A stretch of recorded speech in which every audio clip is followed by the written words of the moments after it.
ஒருத்தர் ரொம்ப கவலையோடு உட்காந்துருந்தார். எதை பற்றி சார் கவலைப்படுறீங்கன்னு கேட்டோம். எதிர்காலத்தை பற்றி கவலைப்படுறேன்னார். ஏன்னு கேட்டோம்.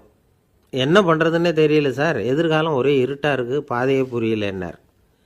இன்றைக்கி நம்ம இளைஞர்கள் பல பேருக்கு எதிர்காலம் இருட்டாக தான் தெரியுது. அவங்கெல்லாம் இந்த கதையை கொஞ்சம் கேட்கணும். ஒரு மலை அடிவாரத்தில் ஒரு சின்ன கிராமம். அந்த மலை ரொம்ப உயரமானது. அடர்த்தியாக செடி கொடிகள் மரங்கள் அதில் மண்டி கிடக்குது. பகல் வேளையில் இருட்டாக தான் இருக்கும், அவ்வளோ அடர்த்தி. அந்த மலை உச்சியில் ஒரு கோவில். நாள் ராத்திரியே புறப்பட்டால் தான் காலையில் அந்த கோவிலுக்கு போய் சேர முடியும். கிராமத்து இளைஞன் ஒருத்தன் அந்த மலை உச்சிக்கு போக வேண்டியிருந்தது. கையில் ஒரு விளக்கை எடுத்துக்கிட்டு நாள் ராத்திரியே புறப்பட்டான். புறப்பட்டு போனவன் கிராமத்து எல்லையிலேயே நின்றுட்டான். ஏன் தெரியுமா? அவன் கையில் இருந்த விளக்கோட வெளிச்சம் 10 அடி தூரத்துக்கு தான் தெரியுது. அது வரைக்கும் தான் பாதை தெளிவாக இருக்குது. அதுக்கு அப்பாலெல்லாம் ஒரே இருட்டாக இருக்குது, பாதை புரியல.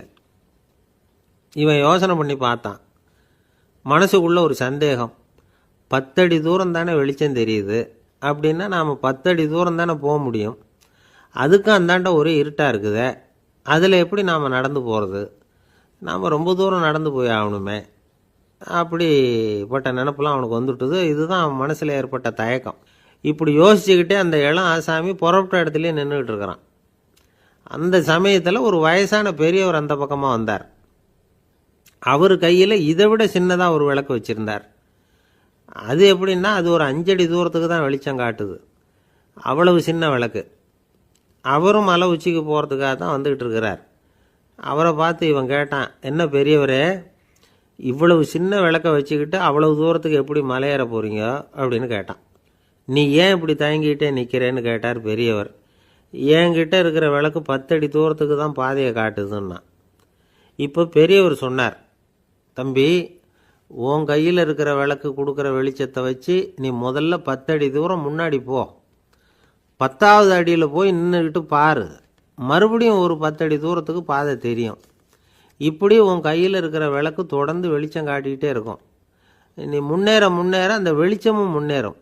அதனால் எத்தனை கிலோமீட்டர் தூரம் வேணும்னாலும் நீ இந்த 10 அடி தூரம் வெளிச்சத்தை வச்சுக்கிட்டே நீ போயிடலாம், புறப்படு அப்படின்னார். இப்போ தான் அந்த பெரியவர் சொன்னது இளைஞனுக்கு பளிச்சுன்னு புரிஞ்சுதான். உடனே உற்சாகமாக புறப்பட்டான், உச்சிக்கு போய் சேர்ந்தான். இந்த கதையிலேருந்து நாம் புரிஞ்சிக்க வேண்டியது என்ன தெரியுமா? நீண்ட கால திட்டம் ஒன்று போடும் பொழுது நமக்கு முன்னாடி இருக்கிறத மறந்துட்டு மனசை போட்டு குழப்பிக்கக்கூடாது. உங்கள் கையில் என்ன இருக்கோ அதுலேயே உங்கள் எதிர்காலம் மறைஞ்சிருக்குது. கண் முன்னாடி தெரியறத வச்சு ஆரம்பிங்க, போக போக வழி தானாக புலப்படும் அப்படிங்கிறார் ஒரு பெரியவர். பெரிய பயணங்களையெல்லாம் இப்படி தான் நடத்த வேண்டியிருக்கும். ஒவ்வொரு அடியாக எடுத்து வச்சா ஓடி போய் சேர்ந்து விடலாம். மலைச்சி போய் நின்றுட்டா நின்றுக்கிட்டே இருக்க வேண்டியது தான். நம்ம ஆள்லாம் ரொம்ப மோசமான இருக்கிறாங்க. ஒருத்தன் அப்படி தான் நீண்ட தூர பிரயாணம் ஒன்று புறப்பட்டான். ரயில் போய்கிட்டே இருந்தது. கொஞ்சம் தூரம் போச்சு, பாதி வழியில் கையில் வச்சுருந்த டிக்கெட்டை காற்றுல விட்டுட்டான். ஐயோ, என் டிக்கெட்டு போயிட்டுதே அப்படின்னு கத்த ஆரம்பிச்சிட்டான். பக்கத்தில் இருந்த பெரியவர் அவனை பார்த்து பரிதாபப்பட்டு, கவலைப்படாத தம்பி, போனால் போகுது, வேறு டிக்கெட் வாங்கிக்கலாம் அப்படின்னு ஆறுதல் சொன்னார். அதுக்கு அவன் சொல்கிறான், சார், நான் அதுக்காக அழலை, அந்த டிக்கெட்டு கிடைச்சா தானே நான் எந்த ஊருக்கு போகணுங்கிறது எனக்கு தெரியும் அப்படிங்கிறான். ஒரு ஊரில் ஒரு ஞானி இருக்கிறார். ரொம்ப பெரிய ஞானி, ரொம்ப வயசாகிட்டுது. கடைசி காலத்தில் அவர்கிட்ட சில பேர் வந்தாங்க. உங்கள் குரு யார் அப்படின்னு கேட்டாங்க. அவர் நிமிர்ந்து பார்த்தார். எனக்கு ஆயிரக்கணக்கான குருமார்கள் உண்டு, அவங்க பேரெல்லாம் சொல்லணும்னா இந்த காலம் பத்தாது. ஆனால் முக்கியமான ஒரு 3 பேரை பற்றி மட்டும் உங்களுக்கு சொல்கிறேன் அப்படின்னாராம். அப்புறம் சொன்னார், அந்த 3 பேரில் ஒருத்தன் ஒரு திருடன்.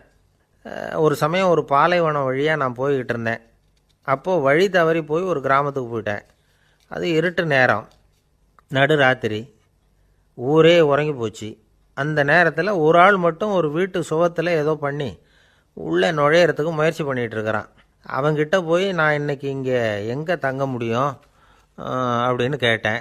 அதுக்கு அவன், இந்த ராத்திரி வேளையில் அது ரொம்ப சிரமம், ஒரு திருடனோட உங்களால் தங்க முடியும்னா நீங்கள் என்னோட தங்கலாம் அப்படின்னா. நான் அவங்க கூட 1 மாதம் தங்கியிருந்தேன். ஒவ்வொரு நாள் ராத்திரியும் இப்போ நான் என்னுடைய வேலைக்கு போகிறேன், நீங்கள் ஓய்வு எடுத்துக்கோங்க அப்படின்னு சொல்லிவிட்டு போவான். அவன் திரும்பி வந்த உடனே உனக்கு ஏதாவது கிடச்சிதான்னு நான் கேட்பேன். அதுக்கு அவன், இன்றைக்கி ராத்திரி ஒன்றும் இல்லை, நாளைக்கு மறுபடியும் முயற்சி பண்ணுவேன் அப்படின்பா. எப்பவும் அவன் நம்பிக்கை இழந்ததே கிடையாது. எப்பவும் சந்தோஷமாகவே இருப்பான். நானும் ரொம்ப காலமாக தியானம் பண்ணிக்கிட்டே இருந்தேன். ஒன்றுமே நடக்கலை. ஆனால் நான் என்ன பண்ணேன் தெரியுமா? மனசு வருத்தப்படும், நம்பிக்கை இழந்துருவேன். அப்போல்லாம் அந்த திருடனுடைய விடாமுயற்சி தான் ஞாபகத்துக்கு வரும்.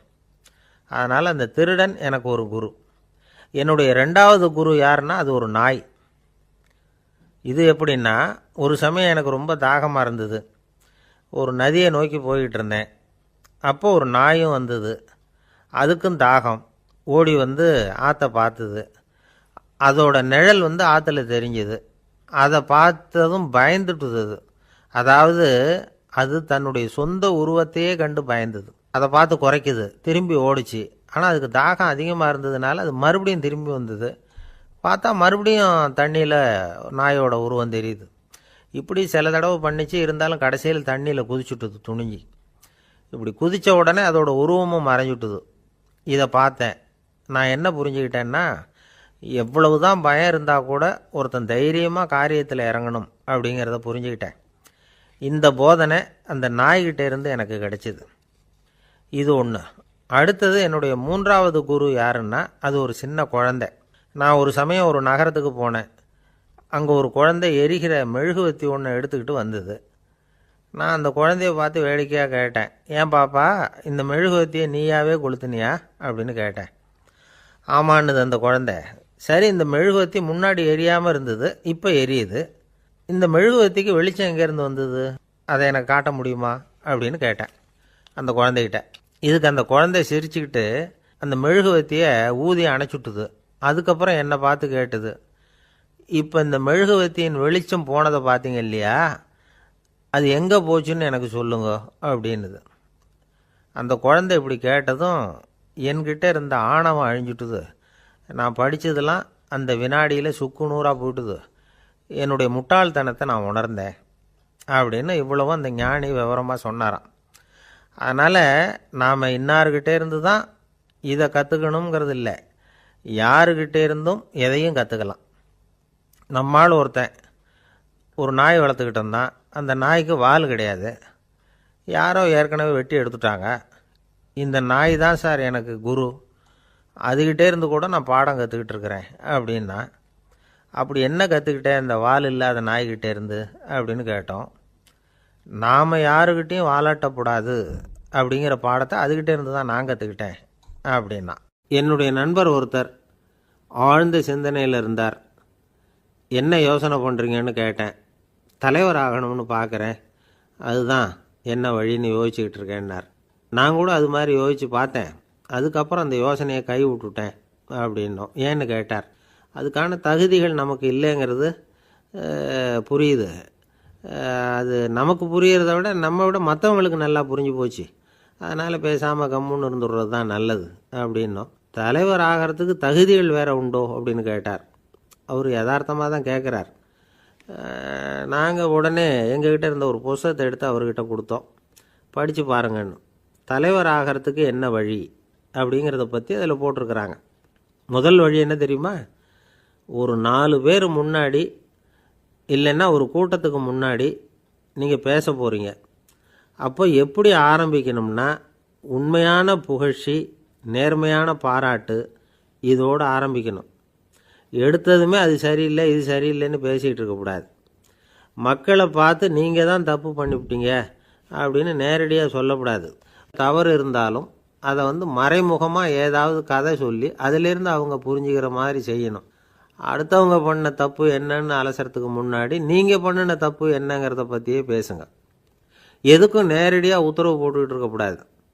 இதை நீங்கள் செய்யணும் அப்படின்னு சொல்கிறதுக்கு பதிலாக நீங்கள் இப்படி செஞ்சால் எப்படி இருக்கும் அப்படின்னு கேள்வி மாதிரி கேட்கணுமா. இப்படி கேட்டால் அது உத்தரவு மாதிரி தெரியாதான். அடுத்தவங்க மரியாதையை காப்பாற்றுறது மாதிரி பேசணுமா. உங்கள் பேச்சு இன்னொருத்தரை அவமானப்படுத்துறது மாதிரி இருக்கக்கூடாதான். ஏண்டா இவங்கிட்ட போய் மாட்டிக்கிட்டோம்னு யாரும் நினச்சிடக்கூடாது. ஒவ்வொரு சின்ன வளர்ச்சியையும் பாராட்டணும். வெற்றி சாதாரணமாக இருந்தாலும் பாராட்டாமல் இருந்துடக்கூடாது. பாராட்டும் பொழுது தாராளமாக இருக்கணும். குறை சொல்லும் பொழுது கவனமாக இருக்கணும். வாய்க்கு வந்தபடி பேசிவிட்டா அதுக்கப்புறம் வகையாக மாட்டிக்கிட்டு முழிக்க வேண்டியிருக்கும். நீங்கள் பேசுகிறது இன்னொருத்தருக்கு ஒரு கௌரவத்தையும் மரியாதையும் உண்டு பண்ணுறது மாதிரி இருக்கணும். நீங்கள் பேசுகிறது அடுத்தவங்களுக்கு இருக்கிற கொஞ்ச நெஞ்ச மரியாதையும் எடுத்து விடுறது மாதிரி இருக்கக்கூடாது. உங்கள் பேச்சை கேட்டால் கேட்குறவங்களுக்கு ஒரு ஊக்கம் வரணும், உற்சாகம் வரணும். தவறு எதுவாக இருந்தாலும் அதை சுலபமாக திருத்திக்கலாம், சரி பண்ணிக்கலாங்கிறது மாதிரி இருக்கணும் உங்கள் பேச்சு. அடுத்தவங்களை சந்தோஷப்படுத்துங்க. உங்கள் யோசனையை கேட்டு நடந்துக்கிறதுனால அந்த சந்தோஷம் அவங்களுக்கு கிடைக்கணும். இந்த தகுதியெல்லாம் உங்ககிட்ட இருந்தால் நீங்கள் ஒரு சிறந்த தலைவராகலாம் அப்படின்னு அந்த புஸ்தகத்தில் போட்டிருக்குது. இந்த காலத்தில் தலைவர் ஆகிறதுக்கு வேறு சில தகுதிகள்லாம் கூட தேவைப்படுது. ஒரு புள்ள தன்னுடைய அப்பா கிட்ட, அப்பா உன்ன மாதிரியே நானும் அரசியலில் சேரணும், தலைவர் ஆகணும்னு ஆசைப்படுறேன், இன்னையிலேருந்து எனக்கு அரசியல் பாடம் கற்றுக் கொடு அப்படின்னு கேட்டிருக்கான். அவரும் சரின்னு சொல்லிவிட்டு ஒரு பெரிய ஏணியை எடுத்துகிட்டு வந்தாராம். ஒரு செவுத்தில் சாத்தினார். இந்த ஏணியில் ஏறி உயர போய் அங்கே பரன் மேலே இருக்கிற ஒரு புத்தகத்தை எடுத்துகிட்டு வாடான் இருக்கார் மகனை பார்த்து. அப்பா, ஏணி ரொம்ப உயரமாக இருக்குது, நீ ஜாக்கிரதையாக அதை பிடிச்சிக்கோ, நான் ஏறி போகிறேன் அப்படின்னு நான் பையன். பயப்படாத, நான் பார்த்துக்கிறேன்னார் அப்பா. பையன் ஏணியில் ஏறினா உச்சிக்கு போனதும் அப்பா கையை எடுத்துட்டார். ஏணி அப்படியே சரிஞ்சுட்டுது. பையன் பொத்துன்னு கீழே விழுந்துட்டான். இடுப்பை பிடிச்சிக்கிட்டே எழுந்திரிச்சான். என்னப்பா இது, இப்படி என்னை ஏற விட்டுட்டு கையை விட்டுட்டியே, இப்படி கை விடலாமா அப்படின்னு கத்தியிருக்கான். அப்பா நிதானமாக சொன்னாராம், அவசரப்படாதேப்பா, அரசியலில் இதுதான் முதல் பாடம், பெத்த அப்பனாக இருந்தாலும் அவனை நம்பாதே அப்படின்னு உபதேசம் பண்ண ஆரம்பித்தாரான். ஒருத்தர் இருக்கார், நல்ல உத்தியோகத்தில் தான் இருக்கிறார், ஆனால் எப்போ பார்த்தாலும் முகத்தை வெறுப்பாக வச்சுருப்பார். அப்படியே வருவார் போவார். ஏன் சார் இப்படி இருக்கிறீங்க அப்படின்னு விசாரித்தோம். ஏன்டா இந்த வேலைக்கு வந்தோம்னு இருக்குது சார் அப்படின்னார். உங்கள் வேலை உங்களுக்கு பிடிக்கலையா அப்படின்னு கேட்டோம். இல்லைன்னார். இப்படிப்பட்டவங்க வெற்றிகரமான வாழ்க்கை வாழ முடியாது. இது நிபுணர்கள் கருத்து. வேலையை நேசிக்க தெரிந்தவர்கள் வெற்றி பெறுவார்கள் அப்படிங்கிறாங்க அவங்க. எந்த துறையாக இருந்தாலும் சரி, அந்த துறையில் வெற்றிகரமாக இருக்கிறவங்கள விசாரித்து பாருங்கள். எனக்கு என்னுடைய வேலை ரொம்ப பிடிக்கும் அப்படின்னு சொல்கிறவங்களாக தான் இருப்பாங்க. அப்படி இருந்தால் தான் அது வெற்றிகரமாக இருக்க முடியுது அவங்களால. ஒருத்தனுக்கு பிடித்தமான பொழுதுபோக்கே அவனுடைய தொழிலாக இருந்துட்டுதுன்னா அவனை மாதிரி கொடுத்து வச்சவன் வேறு யாரும் இல்லை அப்படிங்கிறார் பெர்னாட் ஷா. ஒரு தடவை மன்னர் ஹுமாயூன் உயிரை தண்ணீர் முண்டு ஊற்றுகிற தொழிலாளி ஒருத்தர் காப்பாற்றினாராம் அந்த ஹுமாயூன் உயிரை. உடனே மன்னர் கேட்டிருக்கார், உனக்கு என்ன வேணும்னாலும் கேளு தரேன், உயர் பதவி வேணுமா அப்படின்னு கேட்டாராம். மன்னா, மக்களின் தாகம் தீர்க்கக்கூடிய இந்த பணியை விட உயர்ந்தது உண்டா அப்படின்னாராம் அந்த தொழிலாளி. அவரால் அவருடைய வேலையை நேசிக்க முடிஞ்சுது, அதனால் மகிழ்ச்சியாக இருக்க முடிஞ்சுது. நாமெல்லாம் அப்படி இல்லை, வேலை கிடைக்கிற வரைக்கும் கிடைச்சா போதும் அப்படின்னு இருக்கோம். கிடைச்சதுக்கப்புறம் ஏன்டா இந்த வேலைக்கு வந்தோம்னு ரொம்பவும் அழுத்துக்குவோம். சரி, நாம் இருக்கிற இடத்துல நாம் வெற்றிகரமாக இருக்க வழி உண்டா அப்படின்னா உண்டுன்னு சொல்கிறாங்க. அதாவது மன இயல் நிபுணர்கள் இருக்கிறாங்க இல்லையா, அவங்க அதுக்கு முக்கியமாக 6 வழிகள் சொல்கிறாங்க. நீங்கள் ஒரு அலுவலகத்தில் வேலை பார்க்குறவரா அப்படின்னா இதை கேளுங்க. அதாவது உங்கள் மேலதிகாரி எதிர்பார்ப்புக்கு தகுந்த மாதிரி உங்கள் வேலை இருக்குதா? அப்படி இல்லைன்னா முதல்ல உங்கள் வேலையின் தரம் உயரணும். உங்களுக்கு மேலே கீழே வேலை பார்க்குற பணியாளர்கள்கிட்ட நல்ல விதமாக பழகிறீங்களா? அந்த உறவு முறையில் ஏதாவது குறை இருந்தால் அதை கண்டுபிடிச்சி சரி பண்ணுங்க. நம்பிக்கைக்கு உரியவர் அப்படின்னு நீங்கள் பேர் எடுக்கணும். நீங்கள் எடுக்கிற முடிவு நல்ல முடிவாக தான் இருக்கும் அப்படின்னு அடுத்தவங்க சொல்லணும். உங்கள் தோற்றத்துக்கு முக்கியத்துவம் கொடுங்க. இது மனம் உடல் ரெண்டும் சம்மந்தப்பட்டது. அதனால் மனசையும் ஆரோக்கியமாக வச்சுருக்கணும், உடம்பையும் ஆரோக்கியமாக வச்சுருக்கணும். உங்களுடைய நிர்வாகம் செயல்படுற விதத்தை நல்லா புரிஞ்சு வச்சுக்கணும். உங்களுடைய நிர்வாகம் இப்போ ஒரு காரியம் செய்யுதுன்னு வச்சுங்க, ஏன் அப்படி செய்யுது, எதுக்காக அப்படி செய்யுது, அதனுடைய குறிக்கோள் என்ன, அது நீடிக்கிறதுக்கு காரணம் என்ன, இதையெல்லாம் தெரிஞ்சுக்கணும். சிரிப்புக்கு வஞ்சகம் பண்ணக்கூடாது, நல்லா சிரிக்கணும், அப்போ தான் அது திரும்ப கிடைக்கும். கடந்த கால தோல்வியை பற்றி கவலைப்படக்கூடாது. முதலாளி விருப்பம் தெரிஞ்சு நடந்துக்கிறது நல்லது தான். அதுக்காக காக்கா பிடிக்கணுங்கிற அவசியம் இல்லை. உங்களுக்கு ஒரு பொறுப்பான வேலை கிடைக்குது, உடனே சத்தம் குழப்பம் அப்படின்னு சூழ்நிலையை இறுக்கமாக ஆக்கிடக்கூடாது. எந்த சூழலையும் இயல்பாக கையாளக்கூடியவர் அப்படிங்கிறத காட்டணும். இதெல்லாம் உங்கள் துறையில் நீங்கள் வெற்றி பெற நிபுணர்கள் சொல்கிற யோசனைகள். இவ்வளவு விவரமும் சொல்லிவிட்டு ஒருத்தரை பார்த்து கேட்டோம், இப்போ சொல்லுங்கள், நீங்கள் செய்கிற வேலை உங்களுக்கு பிடிச்சிருக்குதா அப்படின்னோம். ரொம்ப ரொம்ப பிடிச்சிருக்குது அப்படின்னார். சரி, என்ன செஞ்சிகிட்ருக்குறீங்க அப்படின்னு கேட்டோம். சும்மா தான் இருக்கிறேன் அப்படின்னார் அவர். சில பேரை இப்படி சொல்கிறது உண்டு, அடுத்தவங்களை அனுசரித்து நடந்துக்க தெரியல, அவன் என்ன சார் மனுஷன் அப்படிம்பாங்க. சக மனிதர்களோடு எப்படி பழகிறது அப்படின்னு தெரியாததுனாலேயே பல பேர் இன்றைக்கி சங்கடப்பட்டுக்கிட்டு இருக்கிறாங்க. வசதி வாய்ப்பெல்லாம் சரியாக இருக்கும், ஆனால் வாழ்க்கை சரியாக இருக்காது. இன்னொருத்தர்கிட்ட எப்படி பேசுறது பழகிறதுங்கிறது தெரியாததுனால தான் இந்த அவஸ்தை. சரி, இந்த அவஸ்தை இல்லாமல் வாழறது எப்படி? இதுக்கு அனுபவசாலிகள் சில வழிமுறைகளை சொல்கிறாங்க. அதெல்லாம் என்னென்னங்கிறத இப்போ தெரிஞ்சுக்குவோம். முதல்ல நம்ம நாக்கு நம்ம கண்ட்ரோலில் இருக்கணும். வார்த்தைகளை கொட்டிவிட்டு அதுக்கப்புறம் அள்ள முடியாமல் கடந்து கஷ்டப்படக்கூடாது. எப்படி பேசுகிறோங்கிறதும் முக்கியம், பேசுகிறப்ப எப்படி முகத்தை வச்சுருக்கிறோங்கிறதும் முக்கியம். அன்பாக பேசினாலும் நல்லாயிருக்கும். அப்படி பேசுகிறப்ப ஆதரவாக அவர் தோள் மேலே ஒரு கையை போட்டுக்கிட்டு பேசினா இன்னமும் நல்லாயிருக்கும். ரெண்டாவது விஷயம், இன்னொருத்தர்கிட்ட பேசுகிறப்போ வாக்குறுதிகளை அள்ளி வீசக்கூடாது. கொடுக்குற வாக்குறுதி குறைச்சலாக இருக்கணும். அப்படி கொடுத்த வாக்குறுதியை கண்டிப்பாக நிறைவேற்றணும். நாம் ஒருத்தரை பாராட்டுறோம் அல்லது அவரை பற்றி அபிப்பிராயம் சொல்கிறோம்னா அது ஆக்கப்பூர்வமாக இருக்கணும். நம்ம பாராட்டு அல்லது விமர்சனம் அடுத்தவருடைய முன்னேற்றத்துக்கு உதவுறது மாதிரி இருக்கணும். நாம் சொல்கிறத கேட்டுட்டு அவன் தலையில் கையை வச்சுட்டு உட்காந்துடக்கூடாது. எப்பவும் உற்சாகமாக இருக்கணும், முகம் மலர்ச்சியாக இருக்கணும். மனுஷன் இருந்தால் வருத்தம், கவலை, ஏமாற்றம் எல்லாம் இருக்க தான் செய்யும். அதெல்லாம் மனசில் இருக்கட்டும். அந்த வருத்தமும் கவலையும் ஏமாற்றமும் சேர்ந்துக்கிட்டு நம்ம முகத்தில் இருக்கிற மலர்ச்சியை மூடி மறைக்கிறதுக்கு நாம் இடம் கொடுத்துடக்கூடாது. எந்த விஷயத்தை பற்றி யாருக்கிட்ட பேசினாலும் வெளிப்படையாக பேசணும், திறந்த மனசோடு பேசணும். மூடி மறைச்சி முன்னு மூழ்கிக்கிட்டு இருக்கக்கூடாது. இன்னொருத்தர்கிட்ட பேசுகிறப்போ விவாதம் பண்ணுங்க, அது தப்பு இல்லை. ஆனால் வாதாடிக்கிட்டு இருக்கக்கூடாது. அதாவது என்ன சொல்கிறாங்கன்னா, டிஸ்கஸ் பண்ணலாம், ஆர்கியூ பண்ணக்கூடாதான். நம்மக்கிட்ட இருக்கிற நல்ல குணங்களை நாம் எடுத்து சொல்லிகிட்டு இருக்கக்கூடாது. அந்த நல்ல குணங்களே நம்மளை பற்றி எடுத்து சொல்லணும். அது மாதிரி நடந்துக்கணும். அதே மாதிரி அடுத்தவங்க கிட்ட உள்ள கெட்ட குணங்களை பற்றி அவசியம் இல்லாமல் நாம் பேச வேண்டியதில்லை. உங்களை பற்றி யாராவது தப்பாக பேசுகிறாங்களா, அப்படி அவங்க பேசுகிறதுல உண்மை இல்லையா அப்படின்னா அதை நீங்கள் பொருட்படுத்த வேண்டியதில்லை, விட்டுடலாம். அது தானாக போயிடும். ஒரு 4-5 பேரோட பேசிக்கிட்டு இருந்தீங்கன்னா எல்லாருக்கும் முக்கியத்துவம் கொடுங்க, யாரையும் அலட்சியப்படுத்தாதீங்க. தமாஷா பேசலாம், ஆனால் அவங்க தமாஷ் அடுத்தவங்களை கேலி பண்ணுறதா இருக்கக்கூடாது. நமக்கு கிடைக்க வேண்டியது கிடைக்கலையே அப்படிங்கிற தவிப்பு நம்மக்கிட்ட இருக்கக்கூடாது. அது தேவையில்லை. உங்கள் செயல்பாடுகள் தெளிவாக இருக்கட்டும், பாராட்டு தானாக அவங்கள தேடிட்டு வரும். இன்னொரு மனுஷனுடைய மனசில் கௌரவமான ஒரு இடத்த பிடிக்கணும்னா நாம் இந்த குணத்தையெல்லாம் நம்மக்கிட்ட வளர்த்துக்கணும். இதெல்லாம் அனுபவசாலிகள் சொல்லியிருக்கிற குறிப்புகள். இந்த குறிப்புகளை சரியாக புரிஞ்சுக்கணும், அது முக்கியம். தப்பாக புரிஞ்சுக்கிட்டா என்ன ஆகும் தெரியுமா? இதை கேளுங்க. ஒருத்தர் வந்தார், சார் அடுத்தவங்க தோள் மேலே கையை போட்டுக்கிட்டு அன்பாக பேசணும்னு சொன்னீங்க, அப்படி தான் பேசினேன். அவர் முதுகை கூட தட்டி கொடுத்தேன், என் வேலை போயிட்டுது சார், வீட்டுக்கு அனுப்பிச்சிட்டாங்க அப்படின்னார். யாருக்கிட்ட அப்படி பேசுனீங்கன்னு கேட்டோம். என் முதலாளிகிட்ட சார் அப்படிங்கிறார் ரொம்ப சோகமாக. ஒரு அரசனும் அமைச்சரும் ஒரு நாள் ரொம்ப சாவகாசமாக பேசிக்கிட்டு இருந்தாங்களாம். அரசன் அமைச்சரை பார்த்து ஒரு கேள்வி கேட்டிருக்கார். ஏங்க அமைச்சரே, ஆசை இல்லாத ஒரு மனுஷனால் இருக்க முடியுமா அப்படின்னு. ஏன் முடியாது, துறவி அப்படிங்கிறவங்கெல்லாம் அப்படிப்பட்டவங்க தானே அப்படின்னாராம் அமைச்சர். அவங்கெல்லாம் உண்மையிலேயே ஆசையை விட்டவங்க தானா அப்படின்னு கேட்டாராம் ராஜா. அப்படி தான் இருக்கணும் அப்படின்னாராம் அமைச்சர்.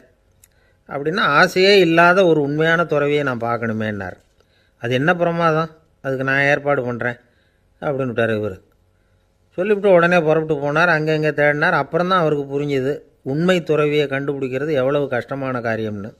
இருந்தாலும் ராஜா கிட்ட சொல்லியாச்சே, உண்மை துறவியை காட்டுறேன்னு. இப்போ என்ன பண்ணுறது? ராஜா கிட்ட சொன்னபடி நடக்கலைன்னா அவருக்கு கோபம் வந்துடும். அமைச்சர் ஒரு யோசனை பண்ணார். அவருக்கு ஒரு வழி தெரிஞ்சுது. அதுதான் சரின்னு முடிவு பண்ணார். அதாவது அந்த ஊரில் அவருக்கு தெரிஞ்ச நாடக நடிகர் ஒருத்தர் இருக்கிறார், நல்லா நடிப்பார். அவரை போய் பார்த்தார். இதை பாருப்பா, எனக்காக நீ ஒரு காரியம் செய்யணும்னார். என்னன்னு கேட்டார் அவர். நீ ஒரு துறவி மாதிரி கொஞ்சம் நேரத்துக்கு நடிக்கணும். ராஜா உன்னை பார்த்துட்டு போகிற வரைக்கும் நடி, அது போதும். அதுக்காக உனக்கு 10,000 ரூபா தரேன் அப்படின்னார். அவர் எந்த காலத்தில் இவ்வளவு பணத்தை மொத்தமாக பார்த்துருக்கார். அதனால் உடனே சரின்னு ஒத்துக்கிட்டார். அமைச்சர் அரண்மனைக்கு திரும்பி வந்தார். என்ன அமைச்சரே, இன்னுமா ஒரு உண்மையான துறவி கிடைக்கலன்னார். உண்மையான துறவி ஒருத்தரை இப்போ தான் கொஞ்ச நேரத்துக்கு முன்னாடி பார்த்து பேசிவிட்டு வர்றேன். அவர் நம்ம ஊருக்கு வெளியில் குளத்தங்கரையில் உள்ள ஒரு ஆலமரத்துக்கு அடியில் உட்காந்துருக்கிறார் அப்படின்னார் இவர். அப்படின்னா உடனே புறப்படுங்க அப்படின்னார் ராஜா. பரிவாரங்களோடு புறப்பட்டார். அங்கே அந்த மரத்தடியில் அந்த ஆள் வேஷம் போட்டுக்கிட்டு துறவி மாதிரி உட்காந்துருக்கிறான். ராஜா நேராக போனார். அந்த துறவி காலில் பொத்துன்னு விழுந்து வணங்கினார். உடனே ராணியும் அவர் காலில் விழுந்தாங்க. அடுத்தபடியாக அமைச்சர் விழுந்தார். அவருக்கு தெரியும் இது நம்ம ஆள் தான்னு. இருந்தாலும் என்ன பண்ணுறது, நேரம். அப்புறம் பரிவாரங்கள்லாம் துறவி காலில் விழுந்து ஆசீர்வாதம் வாங்கிட்டாங்க. ராஜா அப்புறமா தங்கத்தட்டில் பொன்னையும் பொருளையும் வச்சு அந்த துறவிக்கிட்ட ரொம்ப பணிவாக நீட்டுறார். தாங்கள் தயவு பண்ணி இதை ஏற்றுக்கணும் அப்படின்னு வேண்டிக்கிட்டார். அந்த துறவி பற்று இல்லாமல் அதை பார்த்தார். எல்லாத்தையும் திறந்துவிட்ட எனக்கு இதெல்லாம் எதுக்காக அப்படின்னு சொல்லி அதை மறுத்துட்டாராம். ஆஹா, உண்மையான துறவியை பார்த்துட்டோம் அப்படிங்கிற ஆனந்தம் அரசருக்கு. ரொம்ப நிம்மதியாக திருப்தியாக திரும்பி வந்தார் அரண்மனைக்கு. அதுக்கப்புறம் அமைச்சர் யாருக்கும் தெரியாமல் அந்த துறவிகிட்ட ஓடினார். சொன்ன பிரகாரம் பணத்தை நீட்டினார். இந்தாப்பா, நான் உங்ககிட்ட சொன்னபடி 10,000 ரூபா பணம் எடுத்துக்கோ அப்படின்னார். அந்த ஆள் ராஜா கிட்ட சொன்னது மாதிரியே எல்லாத்தையும் திறந்துவிட்ட எனக்கு இதெல்லாம் எதுக்காக வேணாம் அப்படின்னு விட்டாராம். நடித்த வரைக்கும் போதும்ப்பா, இனிமேல் இந்த நாடக வசனம்லாம் வேணாம், வேஷத்தை கலைச்சிரு, பணத்தை வாங்கிக்கோன்னார். இல்லைங்க, இது வேஷம் இல்லை, இது வசனமும் இல்லை, இது உண்மை.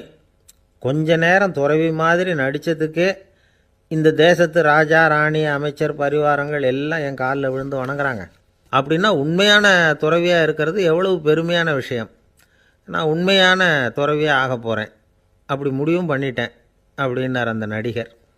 வேஷம் கூட எப்படிப்பட்ட விளைவுகளை உண்டு பண்ணுது பார்த்தீங்களா. நம்மால் ஒருத்தன் ரொம்ப வசதியாக தான் இருந்தான். ஒரு நாள் அவன் சொத்து பூரா திருட்டு போட்டுது. அதுக்கப்புறம் இவன் துறவி மாதிரி ஆகிட்டான். ஊர் ஊராக சுற்றினான். ஒரு குருநாதரை தேடி கண்டுபிடிச்சான். அவர்கிட்ட சீடனாக சேர்ந்துக்கிட்டான். அவனை பார்த்து ஒருத்தர் கேட்டார், நீ உண்மையான சீடன் தானான்னு. இல்லைங்க, சீடன் மாதிரி நடிச்சுக்கிட்டு இருக்கிறேன் அப்படின்னா. அது குரு துரோகம் இல்லையா அப்படின்னு கேட்டார் அவர். இல்லைங்க, நான் பண்ணது குரு துரோகம் இல்லை, என் குரு பண்ணது தான் துரோகம். என்னுடைய பணத்தை கொள்ளையடித்தது இவர் தான். அதை எங்கே வச்சுருக்காருன்னு கண்டுபிடிக்கிறதுக்காக தான் இவர்கிட்ட வந்து சீடனாக சேர்ந்துருக்கிறேன் அப்படின்னா. ஒரு பல்கலைக்கழகம், அங்கே ஒரு இலக்கிய பேராசிரியர், அவர் பாடம் நடத்திக்கிட்டு இருந்தார். ராபர்ட் ப்ரௌனிங் எழுதிய கவிதைகளை பற்றி சொல்லிகிட்டு இருக்கிறார். மாணவர்களும் ரொம்ப அக்கறையாக அதை கேட்டுக்கிட்டு இருக்கிறாங்க. ஒரு குறிப்பிட்ட கவிதையை பற்றி சொல்லும் பொழுது அந்த பேராசிரியருக்கே ஒரு சந்தேகம். அதாவது அந்த கவிதையின் சரியான அர்த்தம் என்னங்கிறதுல சந்தேகம். பேராசிரியர் யோசனை பண்ணார். அந்த கவிதையை முழுசாக புரிஞ்சிக்க முடியல. அதனால் மாணவர்களை பார்த்து சொன்னார், மாணவர்களே, ஒரு நாள் பொறுத்துக்குங்க. இந்த கவிதையை எழுதின கவிஞர் எங்கள் வீட்டுக்கு பக்கத்தில் தான் இருக்கிறார். இன்றைக்கி சாயந்தரம் நான் அவரை நேரிலேயே போய் பார்க்குறேன். பார்த்து இதுக்கு என்னங்க அர்த்தம்னு கேட்டுட்டு வந்துடுறேன். அதுக்கப்புறம் உங்ககிட்ட சொல்கிறேன் அப்படின்னாராம். அன்றைக்கி சாயந்தரமே அந்த பேராசிரியர் கவிஞரை தேடிக்கிட்டு போயிட்டார். கவிஞர் அவங்க வீட்டில் அவர் பாட்டு உட்காந்துருந்தாராம். இவர் போய் அவர் முன்னாடி உட்காந்தார். அப்புறம் கேட்டார், ஐயா, அந்த கவிதையின் முழு பொருள் என்னன்னு தெரிஞ்சுட்டு போகிறதுக்காக வந்திருக்கிறேன் அப்படின்னாராம். எந்த கவிதை அப்படின்னாராம் அவர். இவர் அந்த கவிதையை சொல்லியிருக்கார். கவிஞர் கொஞ்சம் யோசனை பண்ணிவிட்டு அப்புறம் சொன்னாராம், பேராசிரியரே, நீங்கள் கொஞ்சம் தாமதமாக வந்துட்டீங்கன்னாராம். இவருக்கு ஒன்றும் புரியல. நீங்கள் என்ன சொல்கிறீங்க, நான் தாமதமாக வந்துட்டேன்னா? நீங்கள் தான் உயிரோடு இருக்கிறீங்களே, அப்படி இருக்கும்பொழுது நான் தாமதமாக வந்துட்டேன்னா அது எப்படி அப்படின்னு இவர் குழம்பியிருக்கிறார். இப்போ கவிஞர் சொன்னாராம், ஐயா, நான் உயிரோடு இருக்கிறேன்னா இல்லையாங்கிறது முக்கியம் இல்லை. நான் அந்த கவிதை வரிகளை எழுதினப்போ 2 பேருக்கு அதோட அர்த்தம் தெரிஞ்சிருந்தது. இப்போ ஒரே ஒருத்தருக்கு தான் அதோட அர்த்தம் தெரியும் அப்படின்னாராம். பேராசிரியர் யோசனை பண்ணியிருக்கார். அப்படின்னா அந்த ஒருத்தர் கவிஞர் ராபர்ட் ப்ரௌனிங்கை தவிர வேறு யாராக இருக்க முடியும்? இவர் தான் அப்படிங்கிறத அவர் மனசில் நினச்சிக்கிட்டார். அதனால் சொன்னார், ஐயா, நான் தாமதமாக வரல, அந்த கவிதையின் பொருள் என்ன அது சொல்லுங்கன்னார். பேராசிரியரே, நான் சொல்கிறது உங்களுக்கு புரியலைன்னு நினைக்கிறேன். நான் இந்த வரிகள் எழுதினப்போ 2 பேருக்கு அதோட அர்த்தம் தெரிஞ்சிருந்தது. அந்த 2 பேர் யாருன்னா, ஒருத்தர் ராபர்ட் ப்ரௌனிங், அதாவது நான், இன்னொருத்தர் கடவுள். இப்போ அது கடவுளுக்கு மட்டும்தான் தெரியும். நானே இதை பற்றி பல தடவை யோசனை பண்ணி பார்த்தேன். இது ரொம்ப அழகானது, ஆனாலும் ரொம்ப வழுக்கலானது. அதை பிடிச்சிட்டோம்னு நினச்சிக்கிட்டு இருக்கும் பொழுதே காற்று மாதிரி அது உங்ககிட்ட இருந்து ஓடி போயிடுது. எனக்கு ரொம்பவும் வருத்தமாக தான் இருக்குது. நிச்சயமாக நான் தான் இந்த வரிகளை எழுதியிருக்கிறேன். அதில் அர்த்தம் இருக்குங்கிறது எனக்கு தெரியும், அதை நான் உணர்றேன். ஆனால் நீங்கள் என்னை மன்னிக்கணும். எனக்கே கூட அதை என்னால் விளக்க முடியல. அப்படி இருக்கும் பொழுது உங்களுக்கு எப்படி அதை நான் விளக்க முடியும் அப்படின்னாரா அந்த கவிஞர். அனுபவிக்கப்படக்கூடிய எல்லாமே விளக்கப்படக்கூடிய ஒன்றல்ல, விளக்கப்படும் எல்லாமே அனுபவிக்கப்படக்கூடிய ஒன்றல்ல அப்படிங்கிறது ஞானிகளுடைய கருத்து. அதுக்காக தான் அந்த சம்பவம். வாழ்க்கையில் நீங்கள் தொடர்ந்து ஆய்வு செய்து கொண்டே இருக்கக்கூடிய விளக்கங்களை ஒருபோதும் அடைய முடியாத பரிமாணங்கள் இருக்கிறதுனால தான் அது அலுப்பு தட்டாமல் இருக்குது. உங்களால் நிறைய அனுபவிக்க முடியும். இருந்தாலும் நீங்கள் அனுபவித்து அறிந்த விஷயங்கள் கூட வார்த்தைகளால் விளக்கப்பட முடிவதில்லை அப்படிங்கிறது பெரியோர் சிந்தனை. இதெல்லாம் ஒரு பக்கம் இருக்கட்டும். நமக்கு தெரிஞ்ச பேராசிரியர் ஒருத்தர் 1 மணி நேரம் ரொம்ப விவரமாக வகுப்பு எடுத்தார். கடைசியாக சொன்னார், மாணவர்களே, ரொம்பவும் எளிமையாக விளக்கமாக எல்லா விவரமும் சொல்லியிருக்கிறேன். அதனால் இதில் உங்களுக்கு சந்தேகம் வர்றதுக்கு வாய்ப்பே இல்லை. இருந்தாலும் கேட்க வேண்டிய கடமை கேட்குறேன். இது வரைக்கும் நடத்தினதில் யாருக்காவது ஏதாவது சந்தேகம் உண்டா அப்படின்னு கேட்டாராம். எனக்கு ஒரே ஒரு சந்தேகம்தான் சார் அப்படின்னு எழுந்திரிச்சு நிற்கிறான் ஒருத்தன். என்னன்னு கேட்டாராம். இது வரைக்கும் நீங்கள் என்ன பாடம் சார் நடத்துனீங்க அப்படின்னானா அவன். ஒரு ஆஃபீஸில் வேலை பார்க்குற ஒருத்தர் ஏதோ தப்பு பண்ணிவிட்டார். உடனே மேலதிகாரி அவரை கூப்பிட்டு அனுப்புனார். நீ செஞ்சது தப்புன்னார் கோபமாக. இது ஒரு ரகம். சில அதிகாரிகள் இப்படி நீங்கள் செஞ்சது தப்புன்னு சொல்கிறதில்ல, நீங்கள் செஞ்சது சரி அப்படின்னு சொல்கிறதில்ல. எப்படி சொல்லுவாங்கன்னா, நீங்கள் செஞ்சது சரியில்லைன்னு நான் நினைக்கிறேன் அப்படின்னு சொல்லுவாங்களாம். அதாவது சில பேர் நீங்கள் செஞ்சது தப்புங்கிறாங்க, அதையே மாற்றி சொல்கிறாரு இவர், நீங்கள் செஞ்சது சரியில்லைன்னு நினைக்கிறேன். இது ரெண்டும் அர்த்தம் ஒன்று தான், இருந்தாலும் வார்த்தைகள் வித்தியாசம். நிர்வாக திறமை இல்லாத ஒரு அதிகாரி யூ ஆர் ராங் அப்படின்னு சொல்லுவாராம். நிர்வாக திறமை உள்ள அதிகாரியாக இருந்தால் அதையே கொஞ்சம் மாற்றி I think you are not correct அப்படிம்பாராம். இதுதான் வித்தியாசம். இருந்தாலும் வார்த்தைகளை உபயோகப்படுத்துகிற விதத்தை வச்சு தான் வேலை நல்லா நடக்கிறதும் நடக்காததும் இருக்குது. விவரம் தெரிஞ்சவங்க என்ன சொல்கிறாங்க தெரியுமா? Be a leader not a boss அப்படிங்கிறாங்க. ஒரு லீடராக இரு, பாஸாக இருக்காதே அப்படிங்கிறாங்க. சரி, அப்படின்னா லீடருக்கும் பாஸுக்கும் வித்தியாசம் உண்டா அப்படின்னு கேட்டால் இருக்குன்னு சொல்கிறாங்க. லீடருங்கிறவர் வேறு, பாஸுங்கிறவர் வேறு. ஒரு லீடர் எப்படி நடந்துக்குவார், ஒரு பாஸ் எப்படி நடந்துக்குவார், இதை முதல்ல நாம் தெரிஞ்சுக்கணும். அவங்க எப்படி நடந்துக்குவாங்க அப்படிங்கிறதுக்கு சில விவரங்கள் இருக்குது. அதை கேட்டோம்னா நாம் புரிஞ்சுக்கலாம் அதை. அதாவது பாஸுங்கிறவர் விரட்டிக்கிட்டே இருப்பார், லீடருங்கிறவர் ஊக்கப்படுத்திக்கிட்டே இருப்பார். நாளைக்கு சாயந்தரத்துக்குள்ளே அந்த வேலையை செஞ்சு முடிக்கலைன்னா தொலைச்சி விடுவோம் தொலைச்சி அப்படிம்பார் அவர். இவர் எப்படி சொல்லுவார்னா, இது வரைக்கும் நீங்கள் செஞ்சுருக்கிற வேலை ரொம்ப அற்புதம் அப்படிம்பார். பாஸுங்கிறவர் அதிகாரத்தை நம்பி செயல்படுறவர், லீடருங்கிறவர் நல்லெண்ணத்தை நம்பி செயல்படுறவர். நம்மக்கிட்ட அதிகாரம் இருக்குது, பவர் இருக்குது, அதனால் காரியத்தை சாதிச்சுடலாம் அப்படின்னு நினைக்கிறவர் அவர். மற்றவங்கக்கிட்ட ஒரு நல்ல அபிப்பிராயத்தை சம்பாதிச்சுக்கிட்டு அது மூலமாக காரியங்களை சாதிக்கிறவர் இவர். பாஸுங்கிறவர் பயத்தை உண்டு பண்ணுவார், லீடருங்கிறவர் அன்பை பரவ செய்வார். அதை செய்யலைன்னா ஆடிட்டில் தகராறாயிடும், இது செய்யலைன்னா இன்க்ரிமெண்ட்டு கட் ஆகிடும், இப்படி ஏதாவது சொல்லி பயமுறுத்திக்கிட்டே இருப்பார் அவர். இவர் அப்படி இல்லை. உடம்பு இப்படி இருக்குது, வீட்டில் எல்லோரும் சௌக்கியமாக இருக்கிறாங்களா, ஆஃபீஸில் எல்லாம் வசதியாக இருக்குதா, நான் ஏதாவது உதவி செய்யணுமா அப்படின்னு அன்புக்கு முக்கியத்துவம் கொடுப்பார். பாஸுங்கிறவர் எதுக்கெடுத்தாலும் நான் சொல்லிகிட்டு இருப்பார், லீடருங்கிறவர் நாமன்னு சொல்லிகிட்டு இருப்பார். பாஸுங்கிறவர் தப்புக்கு காரணம் யாருன்னு பார்ப்பார், லீடருங்கிறவர் தப்பு என்னன்னு பார்ப்பார். இதுதான் ரெண்டு பேருக்கு வித்தியாசம். The boss shows who is wrong, the leader shows what is wrong அப்படின்னு சொல்லுவாங்க. இந்த காரியம் எப்படி செய்யப்பட்டிருக்கு அப்படின்னு தெரிஞ்சுக்கிறவர் பாஸ். இந்த காரியத்தை எப்படி செய்யணும்னு செஞ்சு காட்டுறவர் லீடர். பாஸுங்கிறவர் பணியாளர்களை திட்டுவார், லீடர் மரியாதைக்குரியவராக நடத்துவார், அதுக்குரியவராக அவர் நடந்துக்குவார். செய்கிற வேலையை ஒரு சுமையாக நினைக்க வைக்கிறவர் பாஸ், செய்கிற வேலையை ஒரு சந்தோஷமாக ஆக்கிறவர் லீடர். ஒரு முதலாளியாக இருக்கிறவர் அல்லது ஒரு நிர்வாகியாக இருக்கிறவர் இது மாதிரியான நுணுக்கங்களையெல்லாம் தெரிஞ்சு வச்சுக்கிறது நல்லது. ஒரு பாஸ் இருக்கார், அவர் ஒரு நாள் ரொம்ப பெருமையாக தன்னோட ஆஃபீஸை பற்றி பேசிக்கிட்டு இருந்தார். எனக்கு கீழே 200 பேர் வேலை செய்கிறாங்க சார், நான் ஒரு கோடு கிழிச்சா அவங்க அதை தாண்டாத அளவுக்கு நான் நடந்துக்கிறேன் சார் அப்படின்னார் அவர். அது எப்படி முடியுது உங்களால் அப்படின்னு கேட்டோம். நான் கோடே கிழிக்கிறதில்ல சார் அப்படின்னார். அரேபிய நாடு, அங்கே ஒரு ஆட்சி தலைவர், அரேபிய நாட்டு ஆட்சி பொறுப்பை ஏற்றுக்கிட்டவர். அவர் ஆட்சி பொறுப்பை ஏற்றுக்கிட்ட பிறகு ஒரு நாள் ஒரு தெருவில் நடந்து போய்கிட்டு இருந்தார். அவர் தோளில் ஒரு பெரிய துணி மூட்டை, அதை சுமந்துக்கிட்டு கடத்தெருவை நோக்கி அவர் போய்கிட்டு இருக்கிறார். வழியில் அவரை சந்தித்தார் உமர். அவர் கேட்டார், கலீஃபா அவர்களே, எங்கே புறப்பட்டுட்டீங்க அப்படின்னு கேட்டார்.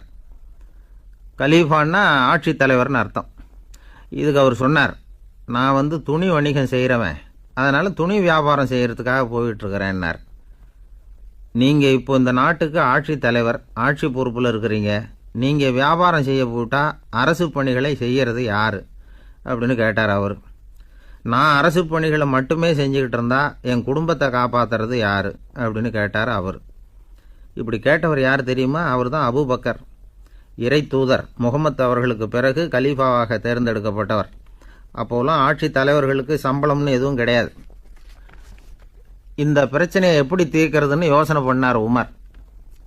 அபு உபைதா அவர்கள்கிட்ட அழைச்சிட்டு போனார். அவர் யாருன்னா, அவர் தான் பொது நிதி கருவூலத்தின் பொறுப்பாளர். அவர்கிட்ட பிரச்சனையை சொன்னார். இது மாதிரி ஆட்சி தலைவருக்கு பொது நிதியிலிருந்து ஊதியம் அளிக்க முடியுமான்னு கேட்டார். பொது நிதி விதிகளின்படி அதுக்கு சாத்தியம் இல்லைன்னு சொல்லிவிட்டார் அவர். சரி, வேற ஏதாவது வழி இருக்குதான்னு கேட்டார் உமர். அபு உபைதா கொஞ்சம் யோசனை பண்ணி பார்த்தார். அப்புறமா சொன்னார், மக்காவிலிருந்து மதீனாவுக்கு குடிபெயர்ந்து வந்த அகதிகளுக்கு நிதி உதவி அளிக்கிறதுக்கு விதிகளில் இடம் இருக்கு. அப்படி பார்த்தா அபூபக்கரும் அகதி தானே, அதனால் எல்லா அகதிகளுக்கும் கொடுக்கறது மாதிரியே அவருக்கும் ஒரு தொகை அளிக்கலாம்னார். கலீஃபா அபூபக்கருக்கு இந்த அகதி உதவி தொகையைத்தான் கொடுத்துட்டு வந்தாங்களாம். குடும்ப செலவுக்கு அது போதுமானதாக இல்லை. இருந்தாலும் கலீஃபாங்கிறதுக்காக மற்ற அகதிகளை விட அதிகமாக தொகையை பெற அவர் விரும்பலை. மார்பு பக்கம் கிழிஞ்சிருந்த ஒரு மேலாடையை தான் அவர் அணிஞ்சிருந்தார். அவருடைய துணைவியார் அஸ்மா, அவங்க ஒரு நாள் தேன் அருந்த ஆசையாக இருக்குன்னாங்களாம்.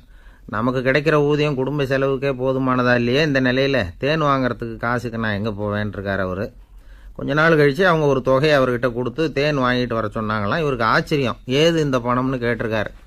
நீங்கள் தினமும் குடும்ப செலவுக்காக கொடுத்துக்கிட்டு வந்த பணத்தில் கொஞ்சம் கொஞ்சமாக மிச்சப்படுத்தி வச்சேன்னாங்களாம். அபூபக்கர் அந்த பணத்தை எடுத்துக்கிட்டு நேராக பொது நிதி கருவூல பொறுப்பாளர்கிட்ட போனார். இந்த பணத்தை பொது நிதியில் சேர்த்துருங்க, இது அதிகப்படியாக எனக்கு தரப்பட்டு வந்த ஊதியம், அடுத்த மாதத்துலேருந்து இந்த தொகையை குறைச்சிங்கன்னு வேற சொல்லிவிட்டாராம். பசியை தணிக்க தேவையான அளவு உணவு, ஒரு ஜோடி உடை, இதை தவிர கூடுதலாக மக்கள் பொது நிதியிலிருந்து வாங்கிக்கிறதுக்கு என் குடும்பத்தாருக்கு உரிமை இல்லை அப்படின்னு சொல்லி கண்டிப்பாக சொல்லிவிட்டாராம். அவர் வாங்கிட்டு வந்த அந்த குறைந்த ஊதியம் கூட அவர் மனசை உறுத்திக்கிட்டே இருந்தது. கடைசி நேரம் அவர் தம்முடைய மகள் ஆயிஷா அவர்கள் அழைச்சார். மகளே, இதுவரைக்கும் பொது நிதியிலிருந்து நான் வாங்கிட்டு வந்த தொகை என்னுடைய இதயத்தில் பாரமாக அழுத்திக்கிட்டு இருக்கு. என் தோட்டத்தை விற்று அதில் வர்ற பணத்திலிருந்து நான் இதுவரைக்கும் வாங்கிட்டு வந்த ஊதிய தொகையை கணக்கு போட்டு பொது நிதியில் சேர்த்துடு அப்படின்னாராம். பதவி ஏற்கிறதுக்கு முன்னாடி தன்கிட்ட இருந்ததை விட இப்போ கூடுதலாக என்ன சொத்து இருக்குன்னு பார்த்துருக்கார். ஒரு ஒட்டகம், ஒரு கோப்பை, ஒரு பணியாள். இதையும் அடுத்தபடியாக கலீஃபாவா வர்றவர்கிட்ட ஒப்படைச்சிருங்க அப்படின்னு விட்டாராம். அதே மாதிரி அடுத்து வந்த உமர்கிட்ட ஒப்படைச்சாங்க. அப்போ உமர் சொன்னாராம், அபூபக்கரே, இந்த முன்மாதிரியால் உங்களுக்கு பிறகு இந்த ஆட்சி பொறுப்பை ஏற்கிறவர்களை பெரும் நெருக்கடிக்கு ஆளாகி விட்டீங்க அப்படின்னு சொல்லி ரொம்ப கண் கலங்கினாராம். கடைசியாக அபூபக்கர் தன்னுடைய குடும்பத்தாருக்கு விட்டு சென்ற சொத்து ஒரு படுக்கை விரிப்பு, ஒரு போர்வை, அவ்வளவுதான். இது சிந்திக்க வேண்டிய ஒரு செய்தி. ஒரு ஊரில் ஒரு மன்னர் இருந்தாராம். அமைச்சர் அவர்கிட்ட சொன்னாராம், மன்னா, நம்ம ராஜ்யத்தில் இனிமே லஞ்ச ஊழலே இருக்காதுன்னாராம். ஆஹா, அப்படின்னா ஊழல் பேர் வழிகளையெல்லாம் நாடு கடத்தியாச்சா அப்படின்னு கேட்டிருக்காரு மன்னர். இதுக்கு அவர், அப்படி இல்லைங்க, இனிமே கொடுக்கறதுக்கு ஜனங்கள்கிட்ட பணமே இல்லை அப்படின்னாராம். இயேசுநாதர்கிட்ட ஒருத்தர் கேட்டாராம், இயேசுவே, என்னை எவ்வளவு நேசிக்கிறீர்கள் அப்படின்னு.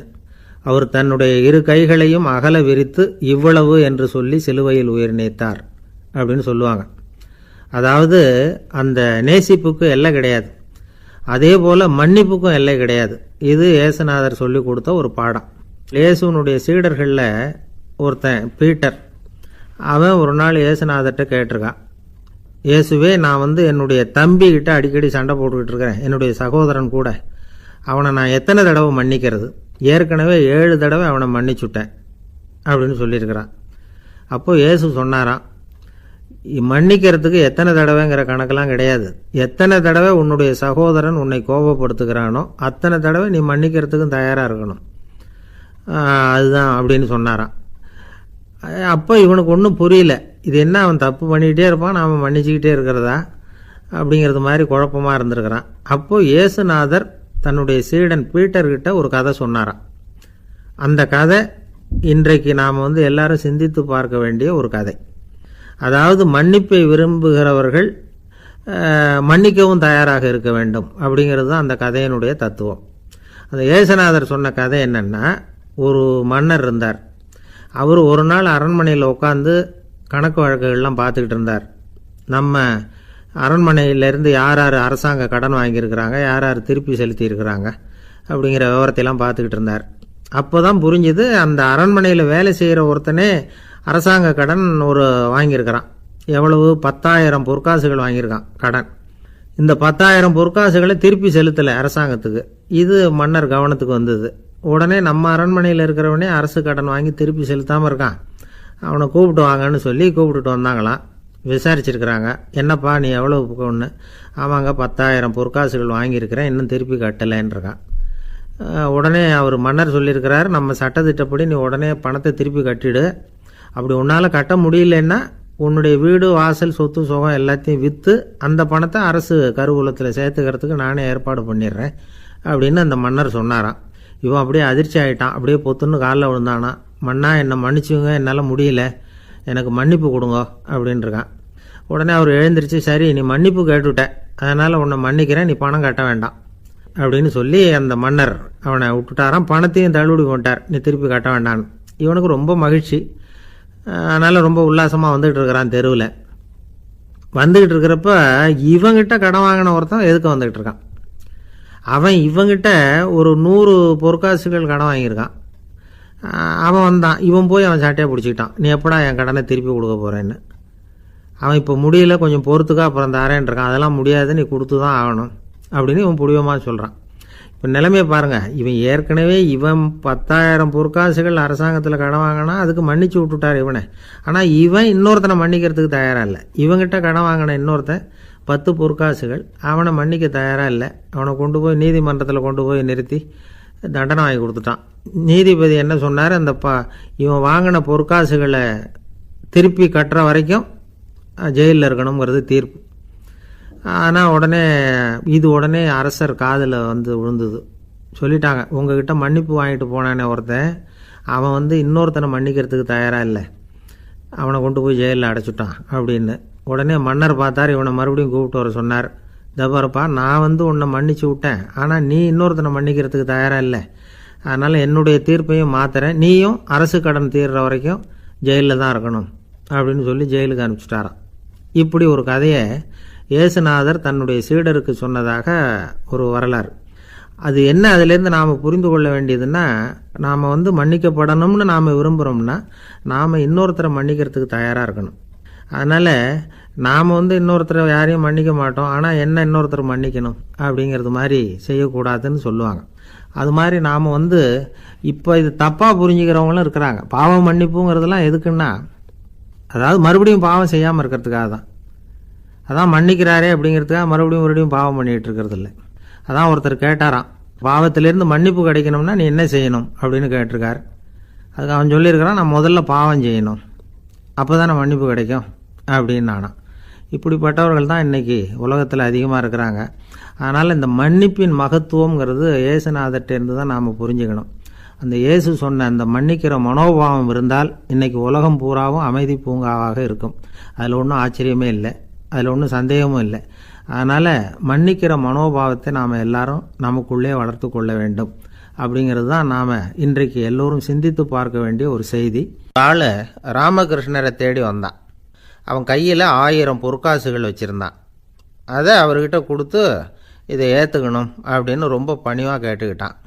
அவர் பார்த்தார், இது எனக்கு தேவையில்லை, ஆனாலும் உன்னுடைய மனசை புண்படுத்துறதுக்கு நான் விரும்பலை, அதனால் நீ கொடுக்குறத வாங்கிக்கிறேன்னார்.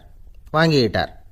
அப்புறம் கேட்டார், இதை பாரு, இனிமேல் இதெல்லாம் என்னுடைய இது தானே அப்படின்னார்.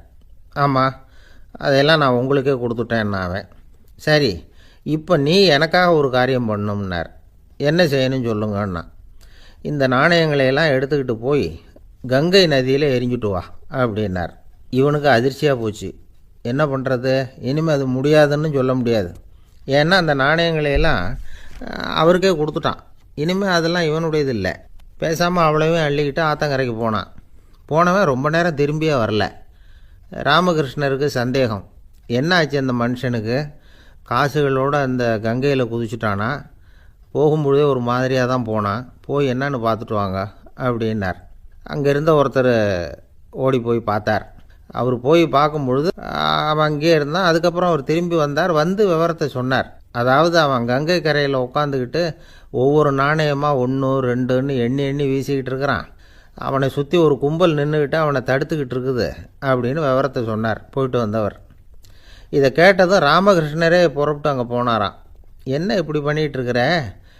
நான் உன்னை அந்த நாணயங்களை கங்கையில் வீசி எறிய சொன்னேன். நீ ஏன் அதை எண்ணிக்கிட்டு இருக்கிற அப்படின்னார். பழக்கம்தான் காரணம். நான் ஒவ்வொரு நாளும் ஒவ்வொன்றா சேமித்து வச்சேன். இன்றைக்கி என்கிட்ட நிறைய இருக்குது. உங்களுக்கு ஒரு 1000 நாணயங்களை கொடுக்கணுங்கிறது என்னோடய ஆசை அப்படின்னா. இப்போ ராமகிருஷ்ணர் சொன்னார், ஒரே நேரத்தில் எல்லாத்தையும் சம்பாதிச்சிருந்தா நீ எண்ணுறது பொருத்தமாக இருக்கும். எல்லாத்தையும் இழக்கும்போது ஒவ்வொன்றா எண்ணிக்கிட்டு இழக்கிறதுங்கிறது சரியான செயல் இல்லை. அதனால் ஒரே தடவையாக எல்லாத்தையும் தூக்கி எறிஞ்சிடும் அப்படின்னார். இது இழப்பது அப்படிங்கிற ஒரு உயர்ந்த நிலை. இதை நாம் யதார்த்த வாழ்க்கையில் சம்மந்தப்படுத்தி பார்த்து குழப்பிக்கிட்டு இருக்கக்கூடாது. இழக்கிறேன்னு சொல்லிக்கிட்டு இருக்கிற காசையெல்லாம் ஆற்றுலையும் குளத்துலையும் கொண்டு போய் எறிஞ்சிட்டு வாங்க அப்படின்னு உபதேசம் பண்ணுறதாக யாரும் நினச்சிடக்கூடாது. இதில் நாம் புரிஞ்சிக்க வேண்டியது என்னென்னா, எதையாவது ஒன்றை இன்னொருத்தருக்கு கொடுக்கணும் அப்படின்னு விருப்பப்பட்டால் அதை மனப்பூர்வமாக கொடுத்துடணும். கொடுத்துட்டு அதையே நினச்சிக்கிட்டு இருக்கக்கூடாது. நம்மால் ஒருத்தர் ஒரு 100 ரூபா நோட்டை தன்னுடைய நண்பர் ஒருத்தர்கிட்ட கொடுத்து, இது உனக்கு தான் வச்சுக்கோ அப்படின்னார். அவர் பார்த்தார். இது இனிமேல் எனக்கு தானே சொந்தம் அப்படின்னார். ஆமான்னார் அவர். அப்படின்னா எனக்காக நீ ஒரு உதவி செய்யணும்னார். சொல்லுங்கள் செய்கிறேன்னார் அவர். இந்த 100 ரூபா நோட்டை தீ வச்சு கொளுத்தி விடுன்னார். இவர் அதிர்ச்சியாகி அவரை பார்த்தார். இப்போ அவர் சொன்னார், நீ எனக்கு அன்பாக கொடுத்தது இது. இந்த நோட்டு கள்ள நோட்டுங்கிறது எனக்கு முன்னாடியே தெரியும். சீக்கிரம் கொளுத்தி விடு, அதுதான் நம்ம 2 பேருக்குமே நல்லது அப்படின்னாராம் அவர். நம்பிக்கை இல்லைன்னா இந்த உலகத்தில் நாம் நடமாடவே முடியாது. அவநம்பிக்கையோடு இருந்துக்கிட்டு இருந்தால் என்றைக்கும் அவஸ்தை தான். நாம் நம்புறது நடக்குதோ இல்லையோ அது வேறு விஷயம். ஆனால் எதையும் நம்பி தான் நாம் அடி வைக்க வேண்டியிருக்கு. வேறு ஒன்றும் வேணாம், ஒரு லாட்ரி சீட்டு வாங்குகிறோம். அது எங்கே நமக்கு விழப்போகுது அப்படிங்கிற அவநம்பிக்கையோடவா வாங்குகிறோம்? பரிசு நமக்கு தான் அப்படிங்கிற நம்பிக்கை உள்ளூர இருக்கிறதுனால தான் அதை வாங்குகிறோம். இருந்தாலும் முடிவு வேறு மாதிரி ஆகிடுது. அதுக்காக மனசு சோர்ந்து போகிறதில்ல. அடுத்த மாதமும் சீட்டு வாங்குகிறோம். இந்த நம்பிக்கை தான் மனித வாழ்க்கைக்கு ஆதாரம். ஒரு கடையில் போய் டீ சாப்பிட்றீங்க. அந்த டீ நல்ல டீ தானா, அதில் விஷம் கலந்துருக்குமா அப்படிங்கிற சந்தேகம் வந்துட்டுதுன்னு வச்சுங்க. அதுக்கப்புறம் அதை எப்படி நீங்கள் சாப்பிட முடியும்? நம்பி தான் சாப்பிட்ணும். ரயில் ஒழுங்காக போய் சேருங்கிற நம்பிக்கை இருக்கிறதுனால தான் அதில் ஏறி உட்காடுறோம். லெட்டர் ஒழுங்காக போய் சேருங்கிற நம்பிக்கை இருக்கிறதுனால தான் பெட்டியில் போடுறோம். சரி, நம்ம கதையெல்லாம் நம்மளோட இருக்கட்டும். மனித நம்பிக்கை எந்த அளவுக்கு உறுதியாகவும் அறிவுபூர்வமாகவும் இருக்கணுங்கிறதுக்கு அலெக்சாண்டர் வாழ்க்கையில் நடந்த ஒரு சம்பவத்தை உதாரணமாக சொல்லலாம். இந்த உலகத்தையே ஜெயிக்கணும்னு புறப்பட்டார் அலெக்சாண்டர். ஒரு கட்டத்தில் அவர் சிட்னஸ் நதி கரைக்கு சேர்ந்தார். அந்த சமயத்தில் அவருக்கு கடுமையான நோய் வந்துட்டுது. அவர் கூடவே வந்திருந்த கிரேக்க வைத்தியர்கள் என்னென்னமோ முயற்சியெல்லாம் பண்ணி பார்த்தாங்க. இருந்தாலும் அலெக்சாண்டருக்கு வந்திருக்கிறது என்ன நோய்ங்கிறத அவங்களால கண்டுபிடிக்க முடியல. ஏன்னா அந்த பகுதியில் உள்ளவங்களுக்கு மட்டுமே அதிகமாக வரக்கூடிய ஒரு வினோதமான நோயாக இருந்தது அது. ஆனால் அவர் இருக்கிற இடம் எதிரியோட இடம், பாரசீக மன்னனோட ஆளுகைக்கு உட்பட்ட இடம். என்ன பண்ணுறது அப்படின்னு எல்லாரும் யோசனை பண்ணாங்க. பாரசீக மன்னனோட அரண்மனையில் இருக்கிற வைத்தியர் வந்தால் இந்த நோயை குணப்படுத்தி விடுவார் அப்படின்னு சொன்னாங்க. இருந்தாலும் எதிரியோட நாட்டில் இருக்கிற வைத்தியரை கூப்பிட்டு எப்படி நம்பி வைத்தியம் பார்க்க சொல்கிறது அப்படின்னு சொல்லி எல்லோரும் தயங்கினாங்க. ஆனால் அலெக்சாண்டர் தயங்கலை. பரவாயில்ல, அழைச்சிட்டு வாங்கன்னு விட்டார். உடனே அவரை போய் அழைச்சிட்டு வந்துட்டாங்க. அவர் வந்தார். அலெக்சாண்டர் உடம்பை பரிசோதனை பண்ணி பார்த்தார். சரி, இதை குணப்படுத்தி விடலாம், பயப்பட வேண்டியதில்லை. ஆனால் இதுக்கு ஒரு மூலிகை ரசம் தயார் பண்ணி கொடுக்கணும். நான் போய் அதை தயார் பண்ணிவிட்டு 2 நாளில் திரும்பி வந்துடுறேன் அப்படின்னு சொல்லிவிட்டு போனார் அந்த வைத்தியர். அதே மாதிரி 2 நாளில் திரும்பி வந்தார் மூலிகை ரசத்தோட. இதுக்கு இடையில் அலெக்சாண்டரோட தளபதிகளில் ஒருத்தர் ரகசியமாக ஒரு எச்சரிக்கை கடிதம் கொடுத்து அனுப்பியிருக்கிறான். அதை வாங்கி என்ன விஷயம்னு பார்த்தார். இப்போ உங்ககிட்ட வந்திருக்கிற எதிரி நாட்டு வைத்தியரை நம்பாதீங்க. அவன் கொண்டுகிட்டு வந்திருக்கிற மூலிகை ரசத்தில் விஷம் கலந்துருக்குது அப்படின்னு அதில் எழுதியிருக்கு. அதை பார்த்தார் அலெக்சாண்டர். இருந்தாலும் கொஞ்சம் கூட அலட்டிக்கலை. வைத்தியர் கொடுத்த மருந்தை வாங்கி கடகடன்னு குடிச்சுட்டு அதுக்கப்புறம் அந்த கடிதத்தில் இருந்த விஷயத்தை அந்த வைத்தியர்கிட்ட சொன்னார். வைத்தியர் திகைச்சு போயிட்டார். தன் மேலே அலெக்சாண்டர் வச்சிருக்கிற நம்பிக்கையை பார்த்து அவருக்கு ரொம்ப வியப்பு. வைத்தியர் உண்மையிலேயே நல்ல மருந்து தான் கொண்டுகிட்டு வந்து கொடுத்துருக்கிறார், அதில் விஷம்லாம் எதுவும் கலக்கலை. அதுக்கப்புறம் அலெக்சாண்டர் அந்த வைத்தியரை பார்த்து சொன்னாராம், நம்பிக்கைங்கிற அச்சாணியை ஆதாரமாக வச்சுக்கிட்டு தான் இந்த உலகம் சுற்றிக்கிட்டு இருக்குது. எனக்கு எதிரியாக இருந்தாலும் பாரசீக மன்னர் ரொம்ப பெரியவர். அப்பேற்பட்ட மன்னருடைய அரண்மனை வைத்தியர் தொழில் நேர்மை இல்லாதவராக இருக்க மாட்டார். அப்படி இருந்தால் அவரை அரண்மனை வைத்தியராக வச்சிருக்கவே மாட்டாங்க அப்படின்னு நம்பினேன். என்னுடைய நம்பிக்கை வீண் போகலை அப்படின்னாராம். இதுதான் மானுட நம்பிக்கைங்கிறது. இந்த காலத்துலேயும் இது மாதிரி இந்த மானுட நம்பிக்கையை ரொம்பவும் சாமர்த்தியமாக கையாளுகிற கெட்டிக்காரங்க சில பேர் இருக்கிறாங்க. இந்த காலத்து குரு, அவருக்கு ஒரு சிஷ்யன். குரு முன்னாடி அந்த சிஷ்யன் ரொம்ப பணிவாக நின்று, குருவே உங்கள் கையால் விஷத்தை கொடுத்தாலும் அதை வாங்கி மடமடன்னு குடிச்சிருவேன் அப்படின்னா. உன்னுடைய குரு பக்தியை மெச்சினேன் அப்படின்னார் குரு. அதுக்கு அந்த சிஷ்யன், அப்படி இல்லை குருவே, உங்ககிட்ட சிஷ்யனாக இருக்கிறத விட உங்கள் கையால் விஷத்தை வாங்கி குடிச்சு விடுறது ரொம்ப நல்லது, அதனால தான் அப்படி சொன்னேன் அப்படின்னா. இன்னைக்கு எனக்கு ஒரு தலைப்பு கொடுத்துருக்காங்க, என்னன்னு கேட்டீங்கன்னா வாழ்க்கை வாழ்வதற்கே. நாம எல்லாரும் வாழ்ந்துக்கிட்டு தான் இருக்கிறோம், வாழாம யாரும் இல்லை, எல்லாரும் வாழ்ந்துக்கிட்டு தான் இருக்கிறோம். அப்புறம் என்ன வாழ்வதற்கே அப்படின்னு கேட்டா வேற ஒண்ணும் இல்லை. நாம யாராவது பார்க்கிறோம், நம்ம நண்பர்களை ஒருத்தரை பார்க்கிறோம், கேட்கிறோம், ஐயா எப்படி இருக்கீங்கன்னு. ஏதோ இருக்கேன். ஆனா இன்னொருத்தர் என் நண்பர் சொன்னார், உங்க புண்ணியத்துல இருக்கிறேன் பாரு. அது இரவு வாங்கி, என் புண்ணியத்தை அவர் இரவு வாங்கி அவர் சொல்லுமா. நான் சொன்னேன், என்கிட்டயே அது ஸ்டாக்ல இல்லையா, புண்ணியம் என்கிட்ட பாவம் தான் இருக்கு, வேணா அதுல ஒரு பங்கு கொடுக்கலாம் அப்படின்னு சொன்ன. அந்த மாதிரி வாழும்பொழுது நிறைவு இல்லாதவங்க மாதிரி காட்டுறாங்க. ஏதோ வாழ்க்கையில சந்தோஷம் இல்லாதது போலவோ கஷ்டப்படுறது மாதிரியும் அப்படிலாம் நினைச்சு காட்டக்கூடியவங்க ரொம்ப பேர் இருக்கிறாங்க. ஆனா திருவள்ளுவர் சொல்றார், வாழ்க்கை வாழ்றதுக்கு தாயா, தினம் தினம் கஷ்டப்படுறதுக்கு இல்ல. ஏன் கஷ்டமா தானே இருக்கு அப்படின்னா, கஷ்டப்பட்டாதானே சௌரியத்தை அடையலாம். இப்போ ஒரு பெரிய பூந்தோட்டம் நமக்கு வேணும், பூக்கள் பூத்து குலுங்கிறத நாம பார்க்கணும். என்ன செய்யணும்? தோட்டத்தை உருவாக்கணும், கொத்தணும், விதை போடணும், தண்ணி ஊற்றணும். இந்த மாதிரி எல்லாம் செஞ்சா பூத்து குலுங்கிறத நம்ம பார்க்கலாம். அந்த கொத்துற போதும் தண்ணி ஊத்துற போதும் ஐயோ நான் கஷ்டப்படுறேன்னு சொல்லக்கூடாது. எதுக்கு கஷ்டப்படுறோம்? நல்லா இருக்கிறதுக்காக கஷ்டப்படுறோம், பார்த்து ரசிக்கிறதுக்காக கஷ்டப்படுறோம். அந்த எண்ணம் நமக்கு வந்துடுதுன்னா நாம படுற கஷ்டம் ஒரு கஷ்டமா தெரியாது. நீ எதுக்குடா இருக்கிற அப்படின்னு கேட்டாக்கா, இன்னதுக்கு இருக்கிறேன்னு சொல்ல நமக்கு தெரியணும். இப்ப எங்க போறீங்கன்னு கேட்டா எங்கேயோ போறேங்கிறான். எங்கேயோ போறேன், இங்க போறேன், இத்தனை மணிக்கு வருவேன்னு சொல்றேன். நான் ஒரு நண்பர் வீட்டில் போய் அவரை சாப்பிட கூப்பிட்டு வரலாம் வீட்டுக்கு விருந்துக்கு இன்னைக்கு அப்படின்னு நினைச்சிட்டு போனேன். அவர் இல்லை, அந்த அம்மா இருந்துச்சு, அவர் மனைவி. அவங்ககிட்ட எங்க அவன் அப்படின்னு கேட்டேன். அது எங்க போச்சோ அப்படின்னு. அது இது என்ன ஆடா மாடா என்ன, அது எங்க போச்சோ அப்படின்னு. சரி எப்போ வருவாரு அப்படின்னு. அது எப்போ வேணாலும் வரும்.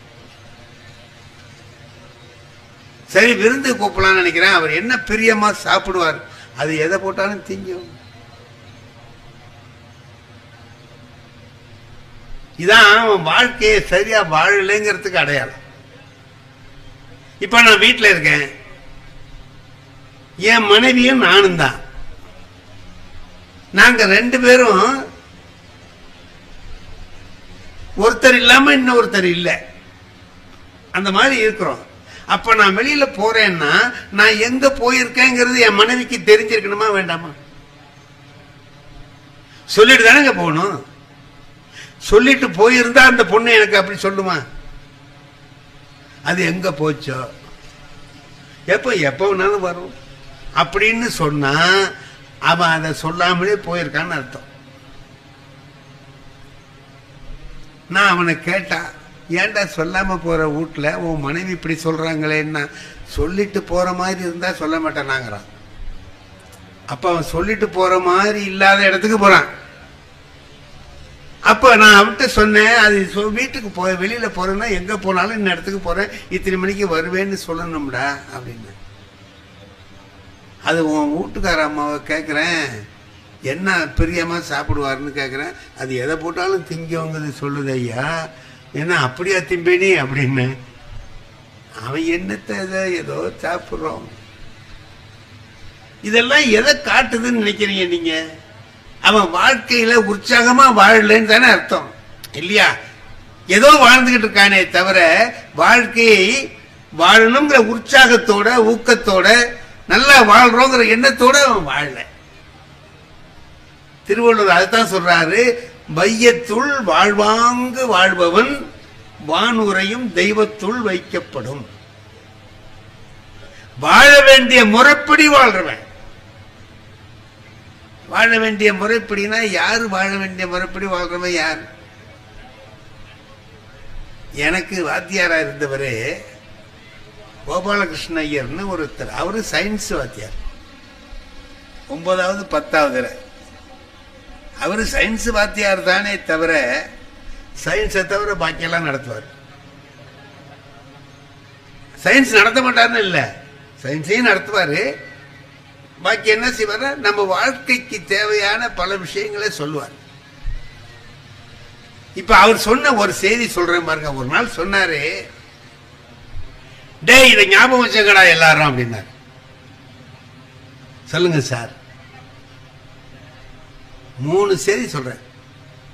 இன்னைக்கு நான் கிளாஸ் எடுத்ததுக்கு ஒரு 3 செய்தி சொல்றேன், கேட்டுக்க. சொல்லுங்க சார்.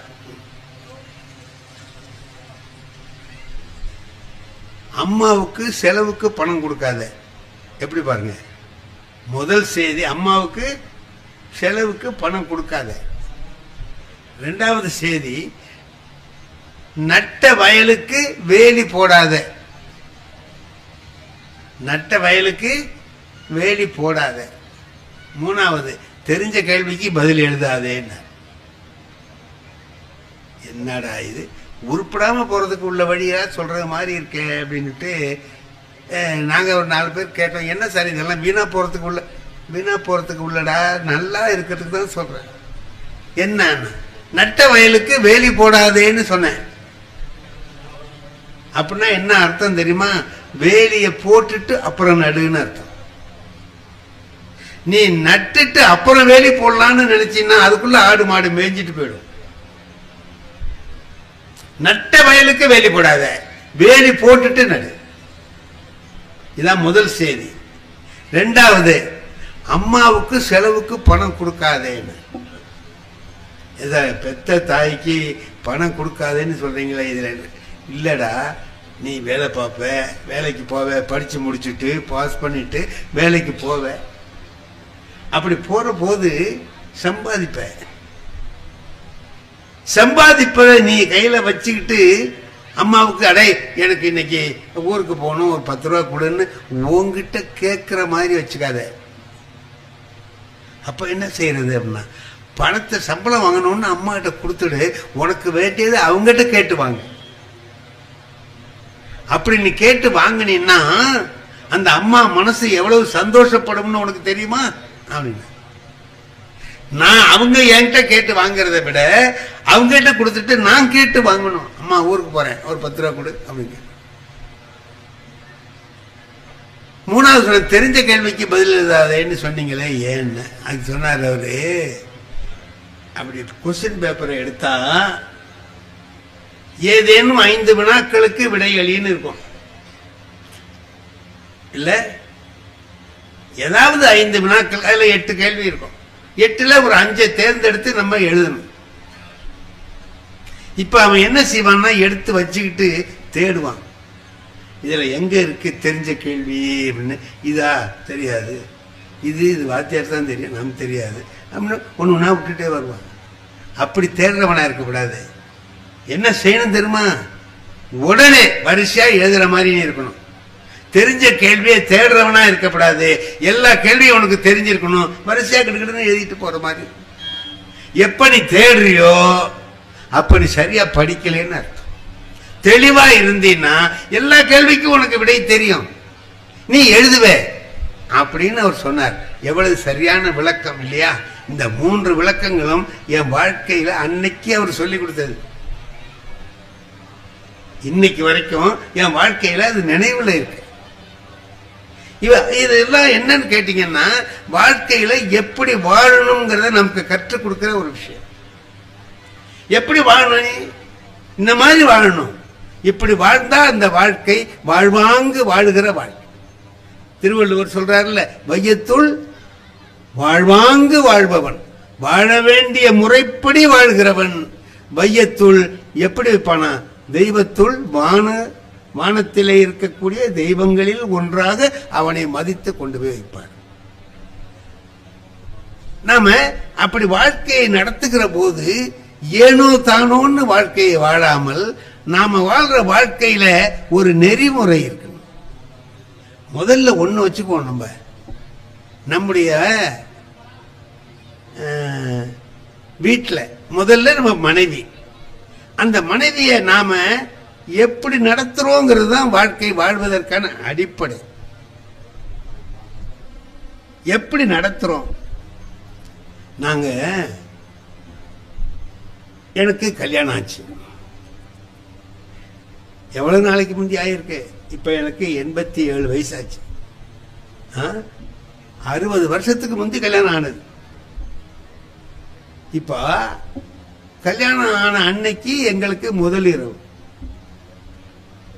நண்பர்கள் சும்மா இருப்பானா? வந்து கேலி பண்ணுவானுவல்ல, எல்லாம் உட்காந்துக்கிட்டு பேசுறானுவோ, அது இது இது இதுன்னு சொல்றானுவோ. எனக்கு போங்கடா வேலையை பார்த்துக்கிட்டா அப்படின்னா போக மாட்டேங்கிறானுவோ. இப்படி இருக்கணும், அப்படி இருக்கணும், அப்படி இருக்கணும். அதுல எந்த பயலுக்கும் இன்னும் கல்யாணம் ஆகல. அவன்லாம் எனக்கு யோசனை சொல்றான். கடைசியில ஒருத்தர் சொன்னான், அருமையான யோசனை சொன்னான். என்ன சொன்னான் தெரியுமா? டேய், மனைவி முதல்ல பேச மாட்டாங்கடா, நம்ம தான் முந்தி பேசணும். பேசுற போது நல்ல வார்த்தையா பேசு. உன் குடும்பத்தை பத்தியும் அவங்க குடும்பத்தை பத்தியும் நல்ல எண்ணம் உண்டாகிற மாதிரி நல்ல வார்த்தைகளை பேசி உங்க வாழ்க்கையை தொடங்குங்க. இது நல்லா இருக்குல்ல, நல்ல செய்தி சொல்லியிருக்கானே அப்படின்ட்டு நான் அதுக்கு டயலாக் எல்லாம் தயார் பண்ணிக்கிட்டு போறேன். அதுக்கு அவசியமே இல்லை. என் மனைவியே முதல்ல பேசினாங்க. என்ன பேசினா தெரியுமா? நான் எவ்வளவோ பொம்பளைங்களை பார்த்துருக்கேன், ஆனா உங்க அம்மா மாதிரி ஒரு ராட்சசி உலகத்திலேயே இல்லைன்னா. இன்னைக்கு தான் வந்திருக்கா. எனக்கு நான் 25 வருஷமா எங்க அம்மாவை பார்த்துட்டு இருக்கேன். எனக்கு எங்க அம்மாவை பத்தி அவ சொல்றா, உங்க அம்மா மாதிரி ஒரு ராட்சசி உலகத்திலேயே இல்லை.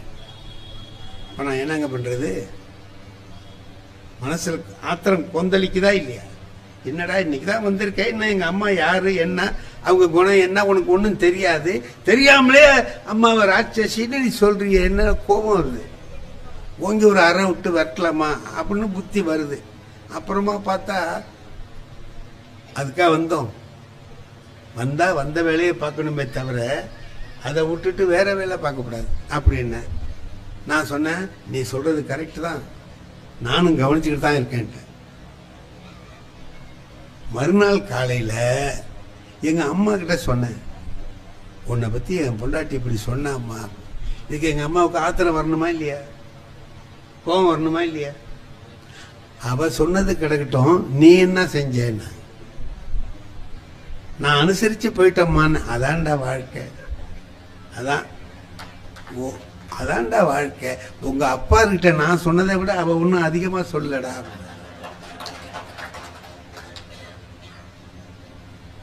ஓ, தொடர்ந்து வந்துட்டு இருக்குதா இந்த விஷயம்? நான் இது முதல் நாள். அப்புறம் போக போக என்ன ஆச்சு அப்படின்னு கேட்டீங்கன்னா, நாங்க 4 பேர் அண்ணன் தம்பி, எங்க அம்மாவுக்கு 4 மருமக. இந்த 4 பேர்ல என் மனைவியில தான் அவங்க ரொம்ப அன்பா இருந்தாங்க. ஏதாவது முக்கியமா அவங்க மனசுல உள்ளதை சொல்லணும்னா என் மனைவிட்ட சொல்லுவாங்க. இது எப்ப ஒரு 10 வருஷம் கழிச்சு நான் பார்க்கிற போது எனக்கு ஆச்சரியமா இருக்கு. அன்னைக்கு இப்படி சொன்னாலே இன்னைக்கு இப்படி நடந்துக்கிறாங்க, 2 பேரும் அவ்வளவு நட்பா இருக்காங்களே அப்படின்னு. இதுக்கு என்ன காரணம்னு யோசிச்சேன். 2 பேர்ட்டையும் இருக்கு. எங்க அம்மாவும் அதை ஒரு பெரிய விஷயமா எடுத்துக்கல, என் மனைவியும் அதுக்கு பிறகு புரிஞ்சு, ஓ இவங்க அப்படி இல்லை, நாம மாமியார்னா கெட்டவங்க நினைச்சிட்டு வந்தோம், அப்படி இல்லை அப்படின்னு தெரிஞ்சு நடந்துக்கிறாங்க பாருங்க. அப்ப என்ன ஆகுதுன்னா வாழ்க்கை இனிமையான வாழ்க்கையாகுது. வாழ்க்கை இனிமையான வாழ்க்கையா ஆகணும்னா ஒருத்தர் புரிஞ்சுக்க, முதல்ல புரிஞ்சுக்கிறது கொஞ்சம் கஷ்டமா இருக்கும். கொஞ்சம் கொஞ்சமா புரிஞ்சுக்கிட்டோம்னு சொல்லி சொன்னா அந்த வாழ்க்கை இனிமையான வாழ்க்கையா. என்ன, என் மனைவி புரிஞ்சுக்கணும், என் மனைவியை நான், என் நண்பனை நான் புரிஞ்சுக்கணும். நான் ஒரு என் நண்பன் என்ன பண்ண, ஒருத்தன் நான் படிக்கிற காலத்துல என் கூட படிச்சவன், இப்ப ஒரு 10 வருஷத்துக்கு முந்தைய அவனை பார்த்தேன். நம்ம வரதராஜா மாதிரி இருக்கானேன்னு எனக்கு ஒரு நினைப்பு வந்தது. அவனா மாறி இருக்கான், அவன் தானா, அவன் மாதிரியும் இருக்கு இல்ல மாதிரி இருக்கு, என்னடா பண்றதுன்னு நான் எவனையாவது போய் கூப்பிட்டு அவன் நான் இல்லடா அப்படின்னு நானும் என்ன பண்றதுன்னுட்டு வரதராஜான்னு இருந்தா தெரியும் பாப்பான்ல, அடே செம்மோடி இல்லை என்னடா சௌரியமா இருக்கியாடான்ட்டு வந்தான். அவன் படிக்கிற காலத்துல அவ்வளவு நல்லவன் இல்லைங்கிறது எனக்கு தெரியும். ஆனா இவ்வளவு நாள் ஆயிருக்கு, 40-50 வருஷம் ஆயிருக்கு, மாறி இருப்பான்னு நினைச்சு, வாடா எப்படி இருக்க சௌரி மாதிரி என்ன எதுனா வா நம்ம வீட்டில் போய் காப்பி குடிச்சிட்டு போகலான்னு அழைச்சிட்டு போனேன். வந்தாங்க, என் மனைவி காப்பி கொண்டாந்து கொடுத்தாங்க. குடிச்சான், குடிச்சிட்டு கேட்டான் இதை யாருன்னு கேட்டான். என் மனைவிடா அப்படின்னு. அப்ப அன்னைக்கு தஞ்சாவூர்ல பார்த்தோமே அது யாருன்னா அவன் போயிட்டான். ஒரு மாசம் ஆச்சு இத விலைக்கு. அப்ப அவன் மாறி இருப்பான்னு நினைச்சு அவன் மாறல, அவன் அப்படியே தான் இருக்கிறான். நான் தான் தப்பா நினைச்சுட்டேன். இப்ப 2 பேரும் இருக்கிற பொழுது பாருங்க, ஒருத்தர் புரிஞ்சுக்கிறது எப்படி இருக்கு.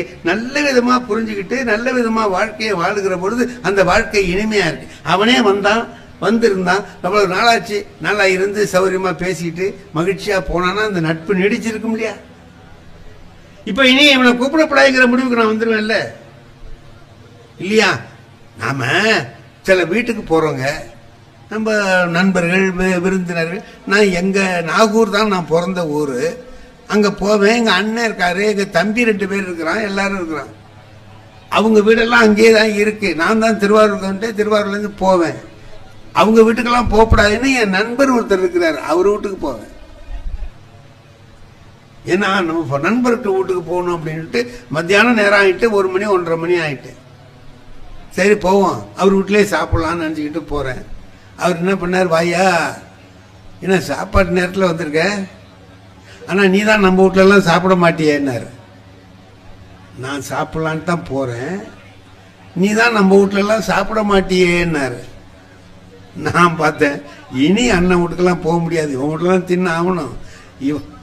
இவனோ இப்படி சொல்றான், சரி என்னடா பண்ணலான்னு பார்த்தேன். நான் சாப்பிட மாட்டேன்னு சொன்னாலும் நீ விட்டுறவா போறேன்னு. அப்புறம் அவன் சொன்னான், அப்படியே சாப்பிட்டாங்க பிள்ளைங்க கையில 10 ரூபா 20 ரூபா கொடுக்காமலா போவேன்னா. அவனுக்கு 5 பிள்ளைங்க, இதுக்கு ஹோட்டல்லே சாப்பிட்டு போலாம். இப்ப நாம ஒரு இடத்துக்கு போறோம், வந்தவன விருந்தோம்பல்ங்கிறது எவ்வளவு முக்கியமானது இல்ல. விருந்தோம்பல் என்கிற பண்பு ரொம்ப உயர்ந்தது. நாம அதை சரியா செய்யறோம், இருக்கிறத பகிர்ந்துக்கலாம். தண்ணி ஊத்தி சோறு இருக்கா எடுத்துக்க, 2 பேரும் சாப்பிடுவோம் அப்படின்னு சொல்றது இயல்பினால் இல்வாழ்வான்னு திருவள்ளுவர் சொல்றாரு. இயல்போட வாழணும்ப்பா. நீ எந்த இயல்பு, நான் உடனே போனோன்னா 4 கறி 5 கறி வைக்க அதெல்லாம் வேண்டியதில்லை. இருக்கிறத நம்ம 2 பேரும் பகிர்ந்து சாப்பிடலாம். இப்போ வாழ்க்கை வாழ்வதற்கேன்னு சொல்லி சொன்னா எப்படி வாழ்வது, எப்படி வாழ்வது? கணவன் மனைவி 2 பேரும் வாழ்கிற வாழ்க்கையில எப்படி விட்டு கொடுத்து வாழ்வது அப்படின்னு சொல்ற. இப்போ இந்த பாருங்க, நான் சில சமயத்துல வேண்டாத காரியம்லாம் செய்வேன், முட்டாள்தனமா இருக்கும். மனைவி கிட்ட என்ன சொல்லலாமோ அதான் சொல்லலாம். நான் சொல்றேன், ஒரு நாள் சும்மா வம்பு வளர்க்கறது தான். உனக்கு காய்கறி வாங்க தெரியலன்னு. காய்கறி வாங்க ஏங்க அப்படி சொல்றீங்க அப்படின்னு கேட்டேன். நான் முத்த கத்திரிக்காய் சொத்த கத்திரிக்காய் எல்லாம் வாங்குறேன், அவன் உன்கிட்ட காசு கூட வாங்கிட்டு போயிடுறான், ஏமாந்து போற, உனக்கு காய்கறி கூட வாங்க தெரியலையே என்ன. என் மனைவி ஒரு அறிவாளி, அவங்க சொன்னாங்க, சரிதாங்க நீங்க சொல்றது, இன்னைக்கு ஞாயிற்றுக்கிழமை தானே, நீங்க போய் வாங்கிட்டு வந்து காமிங்க எப்படி வாங்கணும்னு, அதே மாதிரி நான் வாங்குறேன், இது நல்லா தானே. சரி வான்னு கடத்தருக்கு போய் காய்கறி வாங்கலான்னு போனா முதல்ல என்கிட்ட படிச்ச பையன் காய்கறி கடை வச்சிருக்கிறான். நான் நீ அதையாவது வச்சுக்கடாப்பான்னு நினச்சிக்கிட்டு போனேன். அவன் அங்க ஏன் வரமாட்டீங்க வந்திருக்கீங்க அப்படின்னா, சொல்லுடா அண்ணன், உட்காருங்க ஐயா, என்ன வேணும் சொல்லுங்க. நான் எழுதிட்டு போயிருந்தேன், கொடுத்தேன். தேங்காய் 2ன்னு, முதல்ல தேங்காய் 2. அவன் என்ன செய்யறான் சார், தேங்காயை எடுக்கிறான், இப்படி ஆட்டுறான், அப்புறம் இப்படி முட்டுறான், முத்தா காயா இருக்கான்னு பார்க்கறானா என்னமோ நான் நினைச்சேன், அப்படி முட்டுறான், தூக்கி போட்டுறான். அவனுக்கு பிடிக்கல, ஐயாவுக்கு இதை கொடுக்கக்கூடாது. 100 காய் எடுத்தான் சார், தட்டினான் போட்டான், ஆட்டுறான் தட்டுறான் போட்டுறான், ஆட்டுறான் தட்டுறான் போட்டுறான், அதுல 2 எடுத்தான். அப்பா, நம்மகிட்ட படிச்ச மாணவன் நம்மளை மறக்கவே இல்லை பாரு, எவ்வளவு தேர்ந்தெடுத்து கொடுக்குறான். ஏதோ 2 காயை கொடுத்தோன்னு இல்லை, செலக்ட் பண்ணி கொடுக்குறான் பாரு அப்படின்னு நினச்சிக்கிட்டு மகிழ்ச்சியா இருந்தேன். எடுத்து கொடுத்தான், கத்திரிக்காய் இது என்னென்னமோ எல்லாம் போட்டு கொடுத்தான். வீட்டில் கொண்டு வந்து கொடுத்தேன். முதல்ல சட்னி அரைக்கிறதுக்கு என் மனைவி ஒரு தேங்காய் எடுத்து உடைச்சி அந்த மூடி 2ஐயும் எடுத்துக்கிட்டு அப்படி வந்தாங்க என்கிட்ட. இது வரைக்கும் நீங்கள் வாங்கிட்டு வந்த தேங்காய் நான் சட்னி அரைக்க தானே வாங்கிட்டு வர சொன்னேன், வழிச்சு சாப்பிடலாம் போல இருக்கு. இளநியில நல்ல இளநியா இருக்கு. இளநீ வாங்கினா கூட இவ்வளவு பக்குவமா இருக்காது, நீங்க வாங்கினது ரொம்ப பக்குவமான இளநியா இருக்கு. நான் தேங்காய் தானேங்க உங்களை வாங்கிட்டு வர சொன்னேன். சே, இந்த பையன் நம்மளை ஏமாத்திட்டானேன்னு வருத்தமா உட்கார்ந்துருந்தாங்க.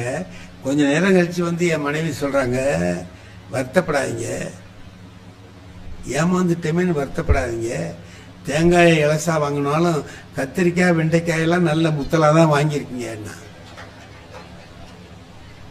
என்ன அர்த்தம், உனக்கு தேங்காய் வாங்கவும் தெரியல,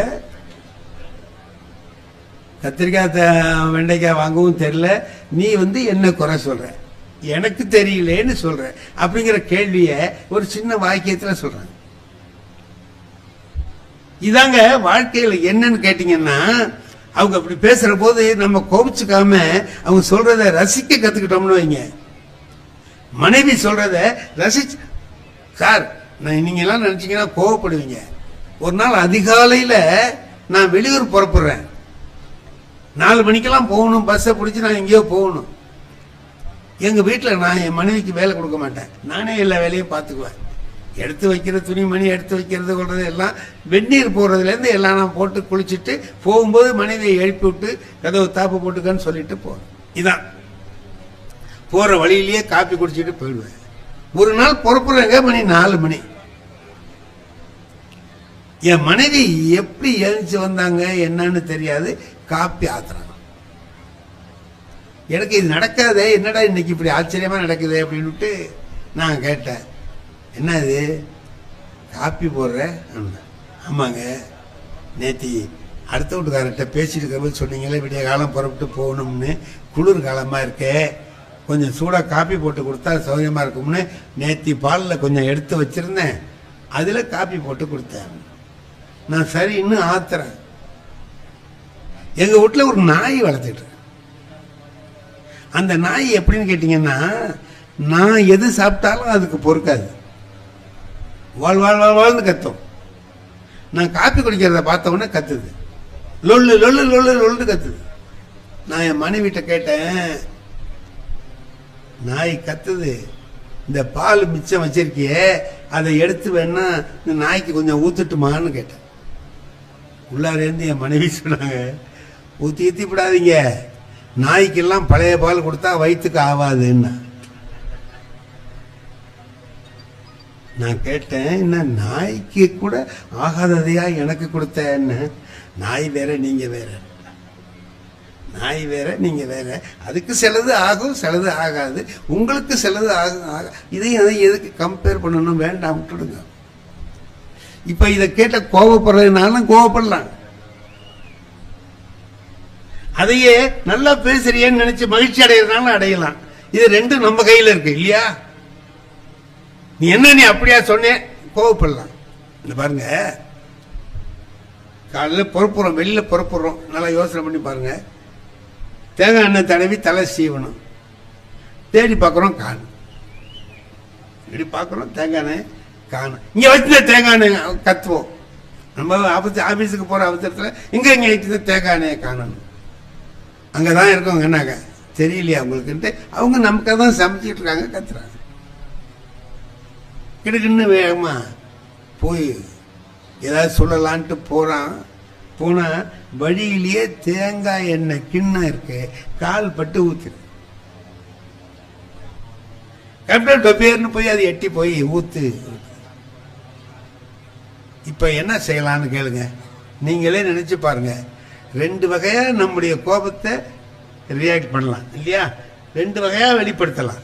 ஒன்னு, அறிவு இருக்கா பாதையில வச்சிருக்கியேன்னு கேட்கலாம்ல, அது கேட்கலாம். இப்ப உள்ள இருந்து என்ன பதில் வரும்? வழியில தானே இருந்தது, கண்ணு உங்களுக்கு தெரியலையான்னு கேட்டேன். உன் கண்ணு முன்னாடி இருக்கா பின்னாடி இருக்கான்னு கேட்டாங்கன்னா என்ன பண்ணுவது?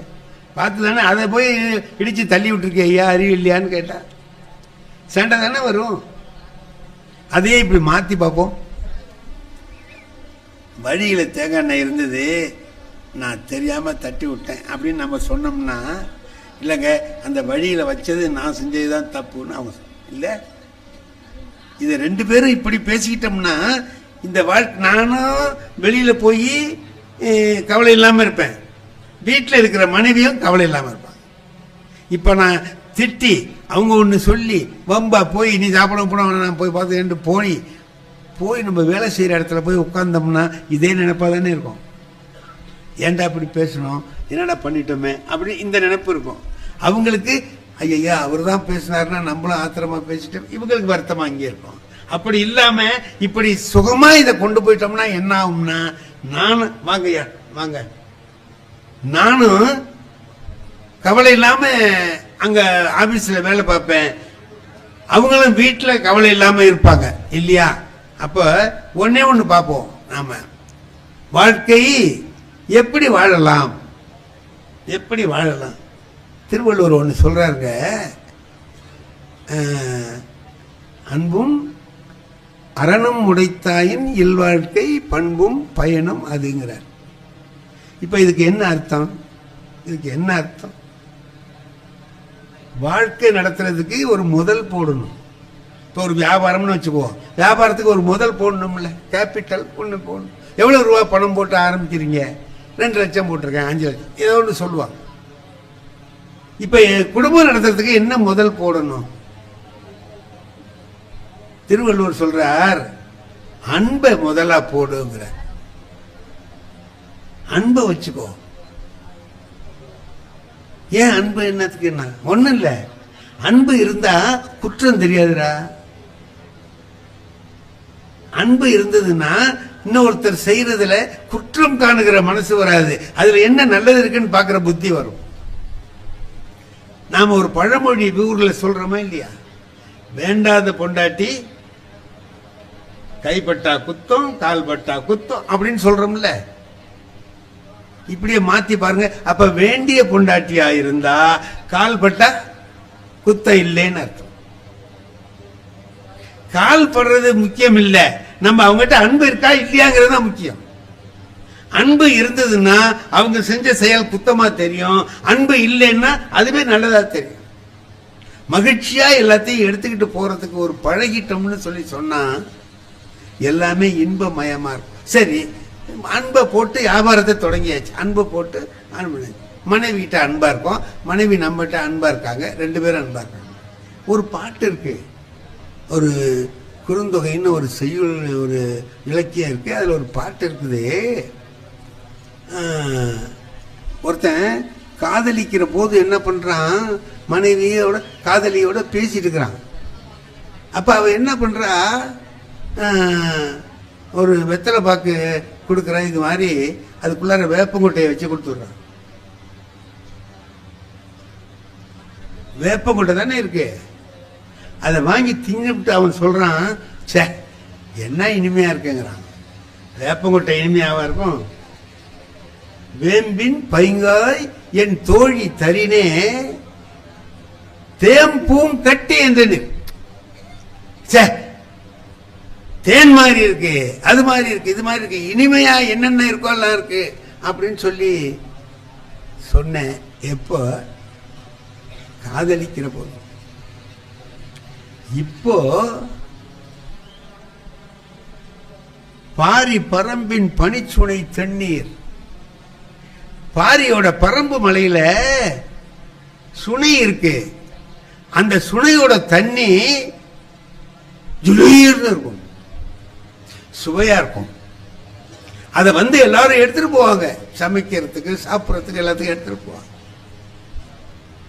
சாதாரணமாவே வெயில் காலத்துல போய் அதுல கையை வச்சுக்கினாலே ஜில்லுங்கும். தை மாசத்துல எப்படி இருக்கும்? தை மாசத்துல தரையெல்லாம் குளிருமா. தை மாசத்துல அந்த பரம்பு மலையில இருக்கக்கூடிய இனிய சுனையில இருந்து தண்ணி கொண்டு வந்து அவ கொடுத்தான்னா அதை வாங்கி குடிச்சு பார்த்துட்டு, என்ன இவ்வளவு சூடா இருக்குங்கிற, உப்பு கரிக்குதுங்கிற, பனிச்சுனை தண்ணீர் எப்போவாது உப்பு கரிக்கும் ஐயா? வேப்பங்கா இனிப்பா இருந்த காலம் போய் இனிமையான இந்த தண்ணி உனக்கு கசக்குதுன்னா இதுக்கு என்ன காரணம்னு கேட்டாவ.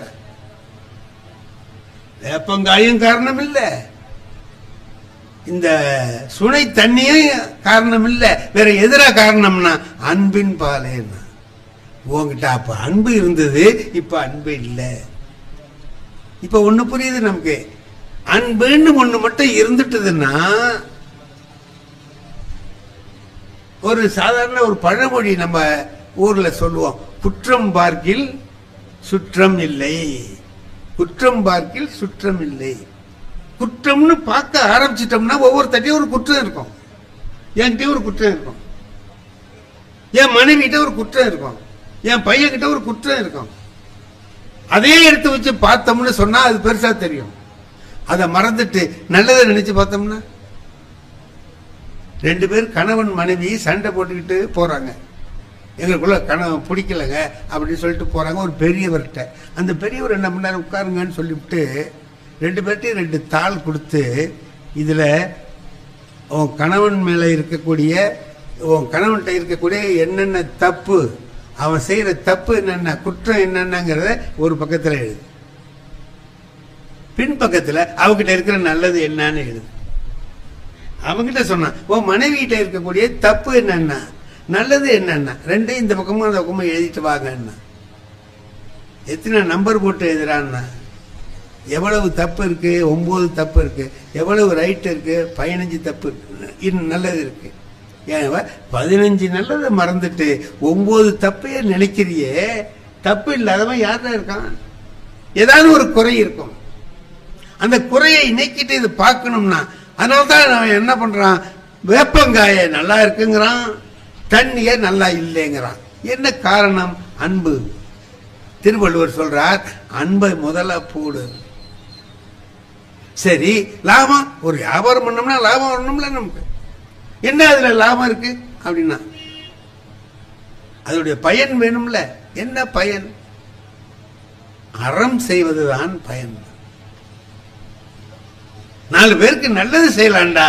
குடும்பத்தில் இருந்தீன்னா, தனியா இருந்தா உன்னால முடியாது. அன்பும் அரணும் உடைத்தாயின் இல்வாழ்க்கை பண்பும் பயனும் அது. இப்ப இப்படி செஞ்சு நீங்க வாழ்க்கையை நடத்துகிற பொழுது அந்த வாழ்க்கையில இந்த அறம் வந்துடுது. அறத்தை யார் என்ன அறம்ங்கிறது என்ன? ஊருக்கெல்லாம் போய் தர்மம் பண்ண, வீட்டுல இருந்து நல்லது செஞ்சாலே அறம் தானே. அவரு திருமூலர் சொல்றாரு, எது பெரிய அறம்னா, இன்னொருத்தங்கிட்ட சிரிச்சு பேசினாலே அறம் தான்டா. யாவர்க்குமாம் பிறருக்கு இன்னொரு. நீ சும்மா சிரிச்சு பேசு. சிரிச்சு பேசுறதுக்கு முடியுங்களா? ஒருத்தன் என்ன ரொம்ப முட்டா பய, முரட்டு பய, சோம்பேறி பய, தின்ன தொங்கி பய. யாரோ 2 பேர் தெருவில் பேசிட்டு போறான். திருமூலர் சொல்றது கரெக்ட் தான் பேசுறான்.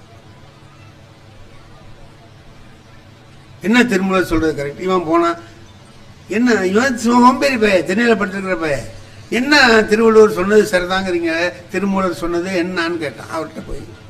அவன் சொன்னான், திருமூலர் சொல்றாரு நல்ல தர்மங்களை அறங்களை எப்படி செய்யலாம்னு அவர் சொல்லியிருக்கிறாரு. எங்க இருக்கு அவர் வீடு? இங்க இருக்கு.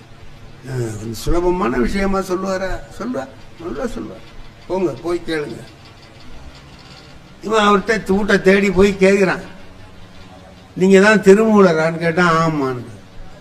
நீங்க என்னமோ நான் இந்த மாதிரி உள்ளவன், நான் ஒரு சோம்பேறி பையங்க, முட்டா பைய, தின்ன தூங்கி தடிராம, எனக்கு செய்யற மாதிரி ஒரு நல்ல காரியம் சொல்லுங்க. இந்த நல்ல காரியத்தை செஞ்சா போற கதிக்கு நல்ல கதிங்கிறாங்க, அதனால நீங்க சொல்லுங்க. அப்படி செய்றியா, செய்யணும்னு ஆசைப்படுறியா, எளிமையா இருக்கணும்னு நினைக்கிறேன் இல்லையா? ஆமா, சரி.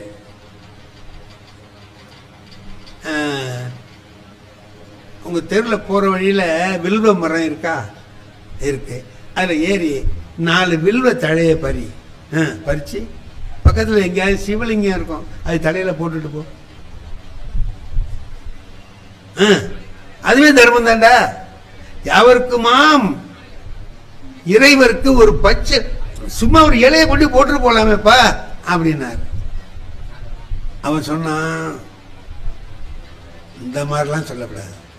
மரத்துல ஏறணும், இலைய பறிக்கணும், எங்கடா சிவலிங்கம் இருக்குன்னு பார்க்கணும். இதெல்லாம் நான் சொன்னேன், சுலபமா சொல்லியான்னு சொன்னேன்.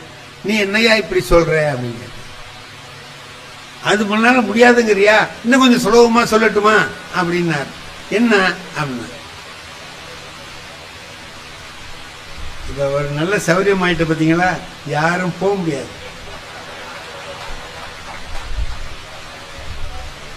பிடிக்குதோ பிடிக்கலையோ உட்கார்ந்தாங்க, வெளியில யாரும் நிக்க முடியாது, உள்ள வந்துடுவாங்க. மழையை நாம சொல்லக்கூடாது, மாமழை போற்றதும் மாமழை போற்றதும். சரி என்ன செய்யலாம், எனக்கு அந்த பச்சளை எல்லாம் முடியாதுங்க. சரி அப்போ நீ ஒண்ணு செய்ய, போற வழியில புல்லு இருக்கும்ல, ஆமா அதை புடுங்கி பசுமாட்டு வாயில கொடுத்துட்டு போடான்னு. அது ரொம்ப சுலபம் தானே, புல்ல புடுங்கி மாட்டு வாயில கொடுத்துட்டு போ. யாவருக்குமாம் பசுவுக்கு ஒரு வாயுரை. நான் தான் சொன்னேன்ல, நான் சோம்பேறி, என்னால முடியாதுன்னு சொன்னேன்ல.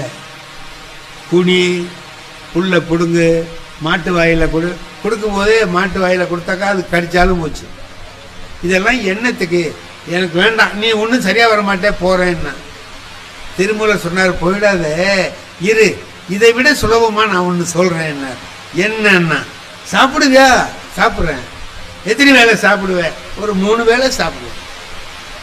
அப்படின்னா நீ சாப்பிடுற போது யாராவது ஒருத்தர் எனக்கு பசிக்குதுன்னா நீ வச்சிருக்கிற சாப்பாட்டுல ஒரு புடி எடுத்து அவனுக்கு கொடுன்னு, ஒரே ஒரு புடி எடுத்து அவனுக்கு கொடு. யாவருக்குமாம் உண்ணும் போது ஒரு கைப்பிடி தான், ஒரு கிண்ணத்தில் அள்ளி கொண்டாந்து கொடுங்கலாம் சொல்லல, ஒரு கைப்பிடி சோறு எடுத்து கொடு. அவன் சொன்னா, நான் திங்கிறது எனக்கே பத்தல, இதுல இவனுக்கு இன்னொருத்தனுக்கு எப்படியா கொடுக்கறது, இதெல்லாம் சரியா வராதுன்னா இன்னொன்னு சொல்றேன்னார். கடைசியா சொன்னார், யாவருக்குமாம் பிறருக்கு இன்னுரை தானே, எல்லாத்தையும் இனிமையா பேசுப்பா, அதே போதும்னா. எனக்கு அந்த மூஞ்சே கிடையாதுன்னு, அந்த மாதிரி மூஞ்சி எனக்கு இல்லைங்க. இப்ப என்னதான் பண்றதுன்னா, இதை விட சுலபமா ஏதாவது தெரியுமான்னா, அடுத்த தெருவில் திருவள்ளுவர் இருக்காரு, அவரை போய் கேளுங்க, அவர் இதை விட சுலபமா சொல்ற ஆள் தான் போ. திருவள்ளுவர்கிட்ட போனா என்னையா இந்த மாதிரி அந்த ஆள்கிட்ட போனா, அந்த சொன்னா ஏதாவது சுலபமா செய்யறதா இருந்தா சொல்லு, அவன் மாதிரியே நீட்டமா சொல்றேன்னா நீ சொல்ல வேண்டாம் அப்படின்னு. நான் சுலபமா சொல்றேன், நீ ஒன்றும் செய்ய வேண்டாம். இது நல்லா இருக்கேன்னா நீ எதுவுமே செய்ய வேண்டாம். அப்ப மனத்துக்கண் மாசு இலனாதல் அணை. மனதில் குற்றமில்லாமல் இரு, அது போதும். அதுவே அறம் தான். நீ வேற ஒன்றும் செய்ய வேணாம், மற்றதெல்லாம் சும்மா ஆரவாரம் அப்படின்ட்டு. இது தேவலாமேன்னா திருவள்ளுவர் சொன்னார், நீங்க போங்க, நாளைக்கு என்னை வந்து பாருங்க. இந்த பாரு, ஏன் தினம் வர சொல், நாளைக்கு வாங்க பேசிட்டு போய் வாங்கினேன். இவன் போயிட்டான். மறுநாள் வந்தான். என்ன நான் சொன்னபடி செஞ்சிட்டு இருக்கீங்களான்னு கேட்டார் திருவள்ளுவர். ஆமாங்க, அப்படிதான், மனதில் குற்றம் இல்லாமல். அப்படி சொன்னா பத்தாது, போனதுக்கு பிறகு நடந்ததெல்லாம் எனக்கு கொஞ்சம் சொல்லுங்க. என்ன நான் போனேங்களா, இந்த அடுத்த வீட்டுல ஒருத்தன் மாடு வாங்கிட்டு வந்து கட்டியிருந்தான். அதானே, பாக்கி நான் சொல்றேன் திருவள்ளுவர். என்ன இந்த பைய மாடு வாங்கிட்டான்னு நினைச்சிருப்பியே நீ? ஆமா நினைச்சேன். கரெக்டியா? அடுத்தபடி இதே மாதிரி மாடு இதை விட 2 படி கூட கறக்கிற மாதிரி நம்ம வாங்கணும் அப்படின்னு நினைச்சிருப்பியே? என்ன? ஆமா ஐயா, எப்படியா உனக்கு தெரியுது? அது அடுத்தபடி சொல்றேன். அது நம்மளால முடியாதுன்னு உனக்கு தெரியும், சோம்பேறித்தனமா இருக்கிறோம், நம்மளால முடியாதுன்னு. அப்ப அவன் வச்சிருக்கிறவன் மேல கோபம் வந்திருக்குமே உனக்கு. ஆமா, கோபம் தான் வந்தது. அவன் மாடு எங்க வீட்டு பக்கமா நின்று சாணி போட்டுச்சு, அவனை பிடிச்ச. மாடு வாங்க தெரியுது, கொட்டாய் கட்ட தெரியலையோ, தெருல விட்டு எங்க வீட்டுக்கிட்ட வந்து சாணி போடுது, மாடு நான் அங்க போங்கடா அப்படின்னு அவனை சொன்னேன். அதான் சொல்லியிருப்பியே நீ, கோபமா கடுமையான வார்த்தைகளை பேசியிருப்பியே. என்ன? ஆமாண்ணா, இது நாளும் செஞ்சா நீ இந்த அறம் செய்யலேன்னு அர்த்தம். நான் சொன்ன மனதுக்கண் மாசிலனாதல் உங்ககிட்ட இல்லைன்னு அர்த்தம். அழுக்காறு அவ வெகுளி இன்னா சொல் 4ம் இழுக்கா இயன்றது அறம். அப்ப அவன் சொன்னான், உனக்கு அந்த ஆளே தேவலான்ட்டான். உங்ககிட்ட வந்தா வாழ்நாள் புறாவும் கஷ்டப்படணும் போல இருக்குடா, அந்த ஆளே தேவலான்னா. என்னடா பெரிய தர்மம், வாழ்க்கையில வாழ்வதில் என்ன பெரிய விஷயம்னா என்ன செய்யலாம்? அறம் செய்யணும், மனதிலே குற்றம் இல்லாமல் இருக்கணும் அப்படின்னு சொல்லி சொன்னா நல்லது செய்யலாம். எப்படி நல்லது செய்யறது? 4 பேருக்கு உதவி செய்யலாம், 10 பேருக்கு சாப்பாடு கொடுக்கலாம், கோயிலுக்கு போகலாம், சாமி கும்பிடலாம். இங்க தவத்திரு குன்றக்குடி அடிகளார் இருந்தாங்க. அவங்க ஒரு நல்ல செய்தி ஒன்று சொல்லுவாங்க, அருமையான செய்தி. பழனிக்கு பக்கத்துல ஒரு 25 கிலோமீட்டருக்கு அந்தாண்ட ஒரு ஊர் இருக்கு. அந்த ஊர்ல உள்ள ஒருத்தர் வாழை பயிரிடணும்னு நினைச்சார், மலை வாழை. அவர் பெரிய தோப்பு, அதுல மலை வாழை கன்றுகள் வாங்கிட்டு வந்து வச்சு வளர்க்கிறார். அப்ப அவர் வேண்டிக்கிறார், பழனி முருகனுக்கு வேண்டிக்கிறார், முருகா இது நல்லா விளைஞ்சி தாரெல்லாம் நல்லா விட்டதுன்னா முதல் தாரை உனக்கு நான் கோயிலுக்கு கொடுத்துட்றேன்னு வேண்டிக்கிறேன். அப்படியே விளையுது. பாத்தீங்கன்னா ஒரு ஆள் உயரத்துக்கு தாரு, பெரிய பெரிய பழமா இருக்குது. அவருக்கு ரொம்ப மகிழ்ச்சி, முருகனை வேண்டிக்கிட்டோம், அருமையா அந்த தார் வந்திருக்குது அப்படின்னு சொல்லிட்டு. இப்போ அதை பார்த்தோன்னே முதல் தாரை எடுத்தாரு, பழுக்க வச்சாரு. இதை கொண்டுட்டு போய் ஒரு ஆளை கூப்பிட்டாரு, அவன்கிட்ட கொடுத்து இதை கொண்டு போய் கோயிலில் கொடுத்து ஈவோ விட்ட ரசீது வாங்கிட்டு வா. எண்ணி பார்த்தாரு, பழம் 300 பழம் இருக்கு. 300 பழம் அதுல இருக்கு. 300 பழத்தையும் கொண்டு கொடுத்துட்டு ஐயாட்ட ரசீது வாங்கிட்டு வான்னு இவன் கொண்டு போனா. பழனி கோயிலில் கொண்டு கொடுத்தான். கோயில் அதிகாரிகிட்ட சொன்னா ரசீது கொடுங்கன்னா அவர் எண்ணி பாருங்கடான்னார். 294 பழம் தான் இருந்துச்சு, ஒரு 6 பழம் இல்லை. என்ன நடந்திருக்கு அப்படின்னா, வழியில அவனை கொண்டு போய் குடுன்னு சொன்னார்ல, குடுன்னு சொன்னவரு தூக்கிட்டு போறவன் வழியில பசியா இருந்தா சாப்பிடுவணுமே அப்படின்னு ஒரு 10 ரூபா பணம் கொடுக்க மறந்துட்டார். 25 கிலோமீட்டர் தூரம் நடந்து தூக்கிட்டு போறான்னா அவனுக்கு வெயில் எப்படி இருக்கும், கஷ்டம். பசியா இருந்தது, தாங்கல பசி, நடக்க முடியல, எடுத்து வச்சான். அதுல ஒரு 6 பழத்தை எடுத்து சாப்பிட்டுட்டான். 6 பழத்தை தின்னுட்டான். கொண்டு கொடுத்தான். அவர் 300 இருந்தது 294 போயிட்டு 6 குறைஞ்சிடுச்சு. அவர் ரசீதை கொடுத்தாரு, அவன் வாங்கிட்டு வந்து இவர்கிட்ட கொடுத்துட்டான். இல்லை என்னடா 300 பழம் கொடுத்தா 294 தான் வந்ததுன்னு சொல்லி அந்த ஆளு எழுதி கொடுத்துருக்காரு, 6 பழம் எங்கடான்னு. ஐயா பசியா இருந்தது, நான் சாப்பிட்டுட்டேன். ஏண்டா சாமிக்கு கொடுத்தது நீ திங்கலாமடா, அறிவில்லை உனக்கு நாய அப்படின்ட்டு அடி சவுக்கு எடுத்துக்கிட்டு அடிச்சு தூக்கி போட்டு இவனை கட்டி போட்டுக்கடா இங்கே கொள்ளையிலன்னு சொல்லிட்டாரு. பண்ணையார் பெருசா கட்டி போட்டான். ராத்திரி படுக்கிறார், தூக்கத்துல கனவு வருது, முருகன் வர்றார். எப்பா நீ அனுப்பின பழம்லாம் ரொம்ப சுவைனா அந்த சுவை தான்டா, அற்புதமா இருந்துச்சுன்னார். நல்லா இருந்துச்சுங்களா அப்படின்னா, நல்லா இருந்துச்சு, நான் தான் கொடுத்து அனுப்பினேன் அப்படின்னா. 6 பழம்னாலும் 6 அருமை. 6 294 கோவிலுக்கு அனுப்பினேன் அப்படின்னா, அதை பத்தி எனக்கு தெரியாது, 6 வந்து சேர்ந்ததுன்னா. முருகன் சொல்றான் 6 பழம் வந்துட்டுதுங்கிறான். அப்ப அந்த 6 எவன் ஏழை பசிக்கு சாப்பிட்டானோ அது முருகனுக்கு போயிடும். கோயிலுக்கு போனது போச்சு, அது என்ன வேணாலும் ஆகலாம்.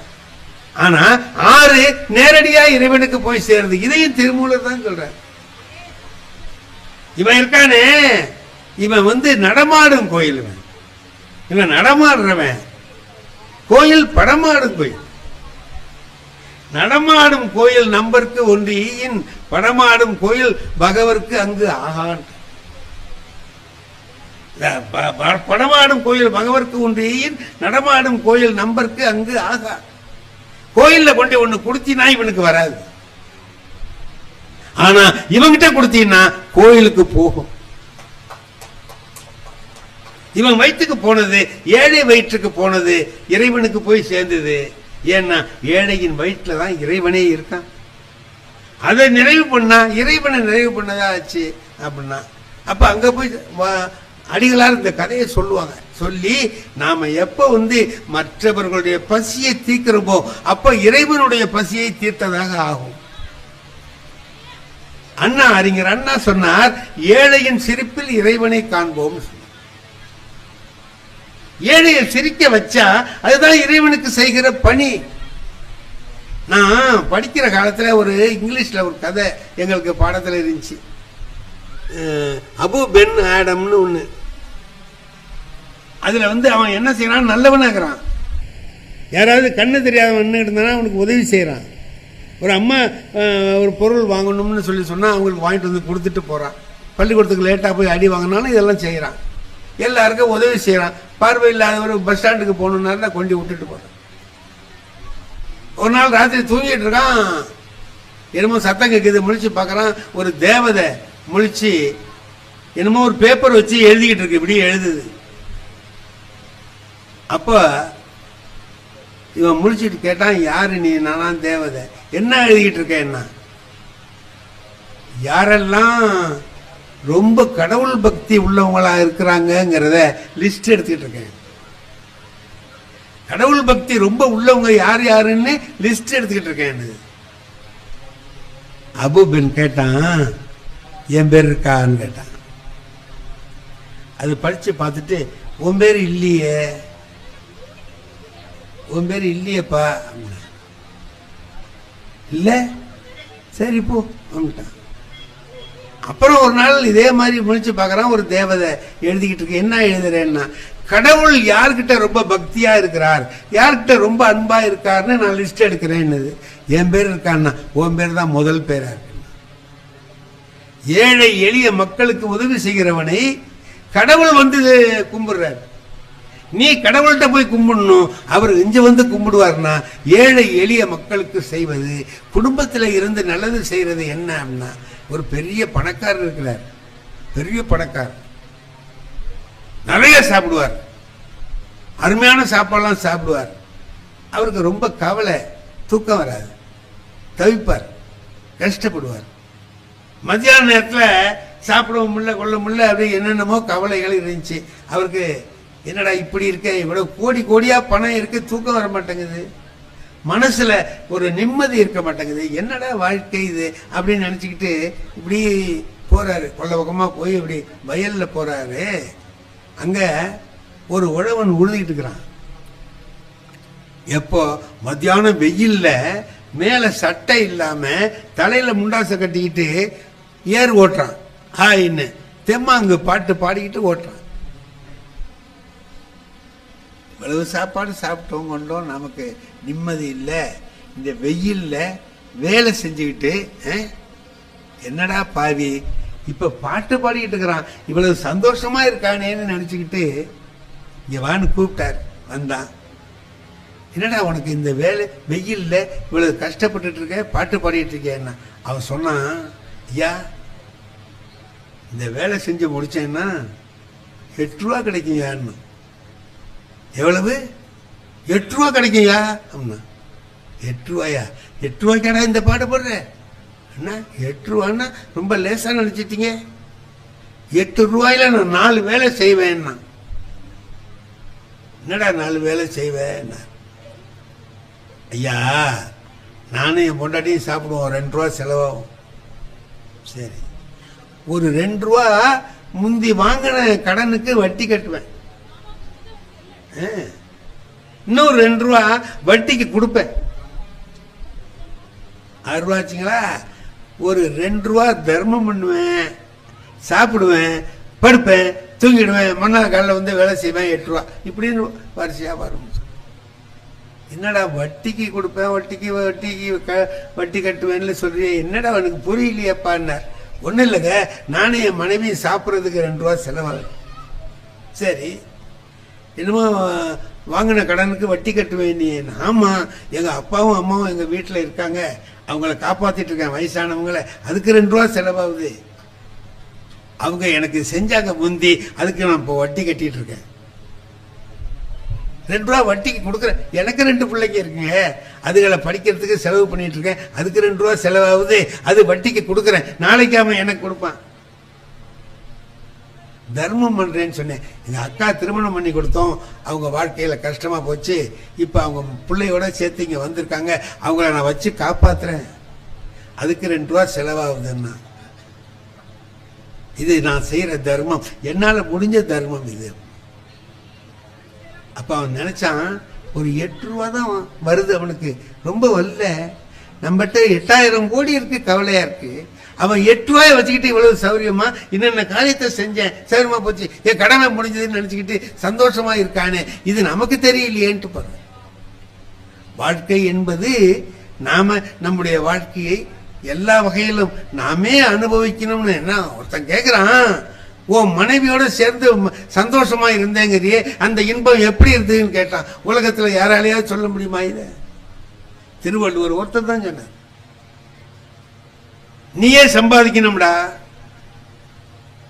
அதுல ஊடு கட்டணும்.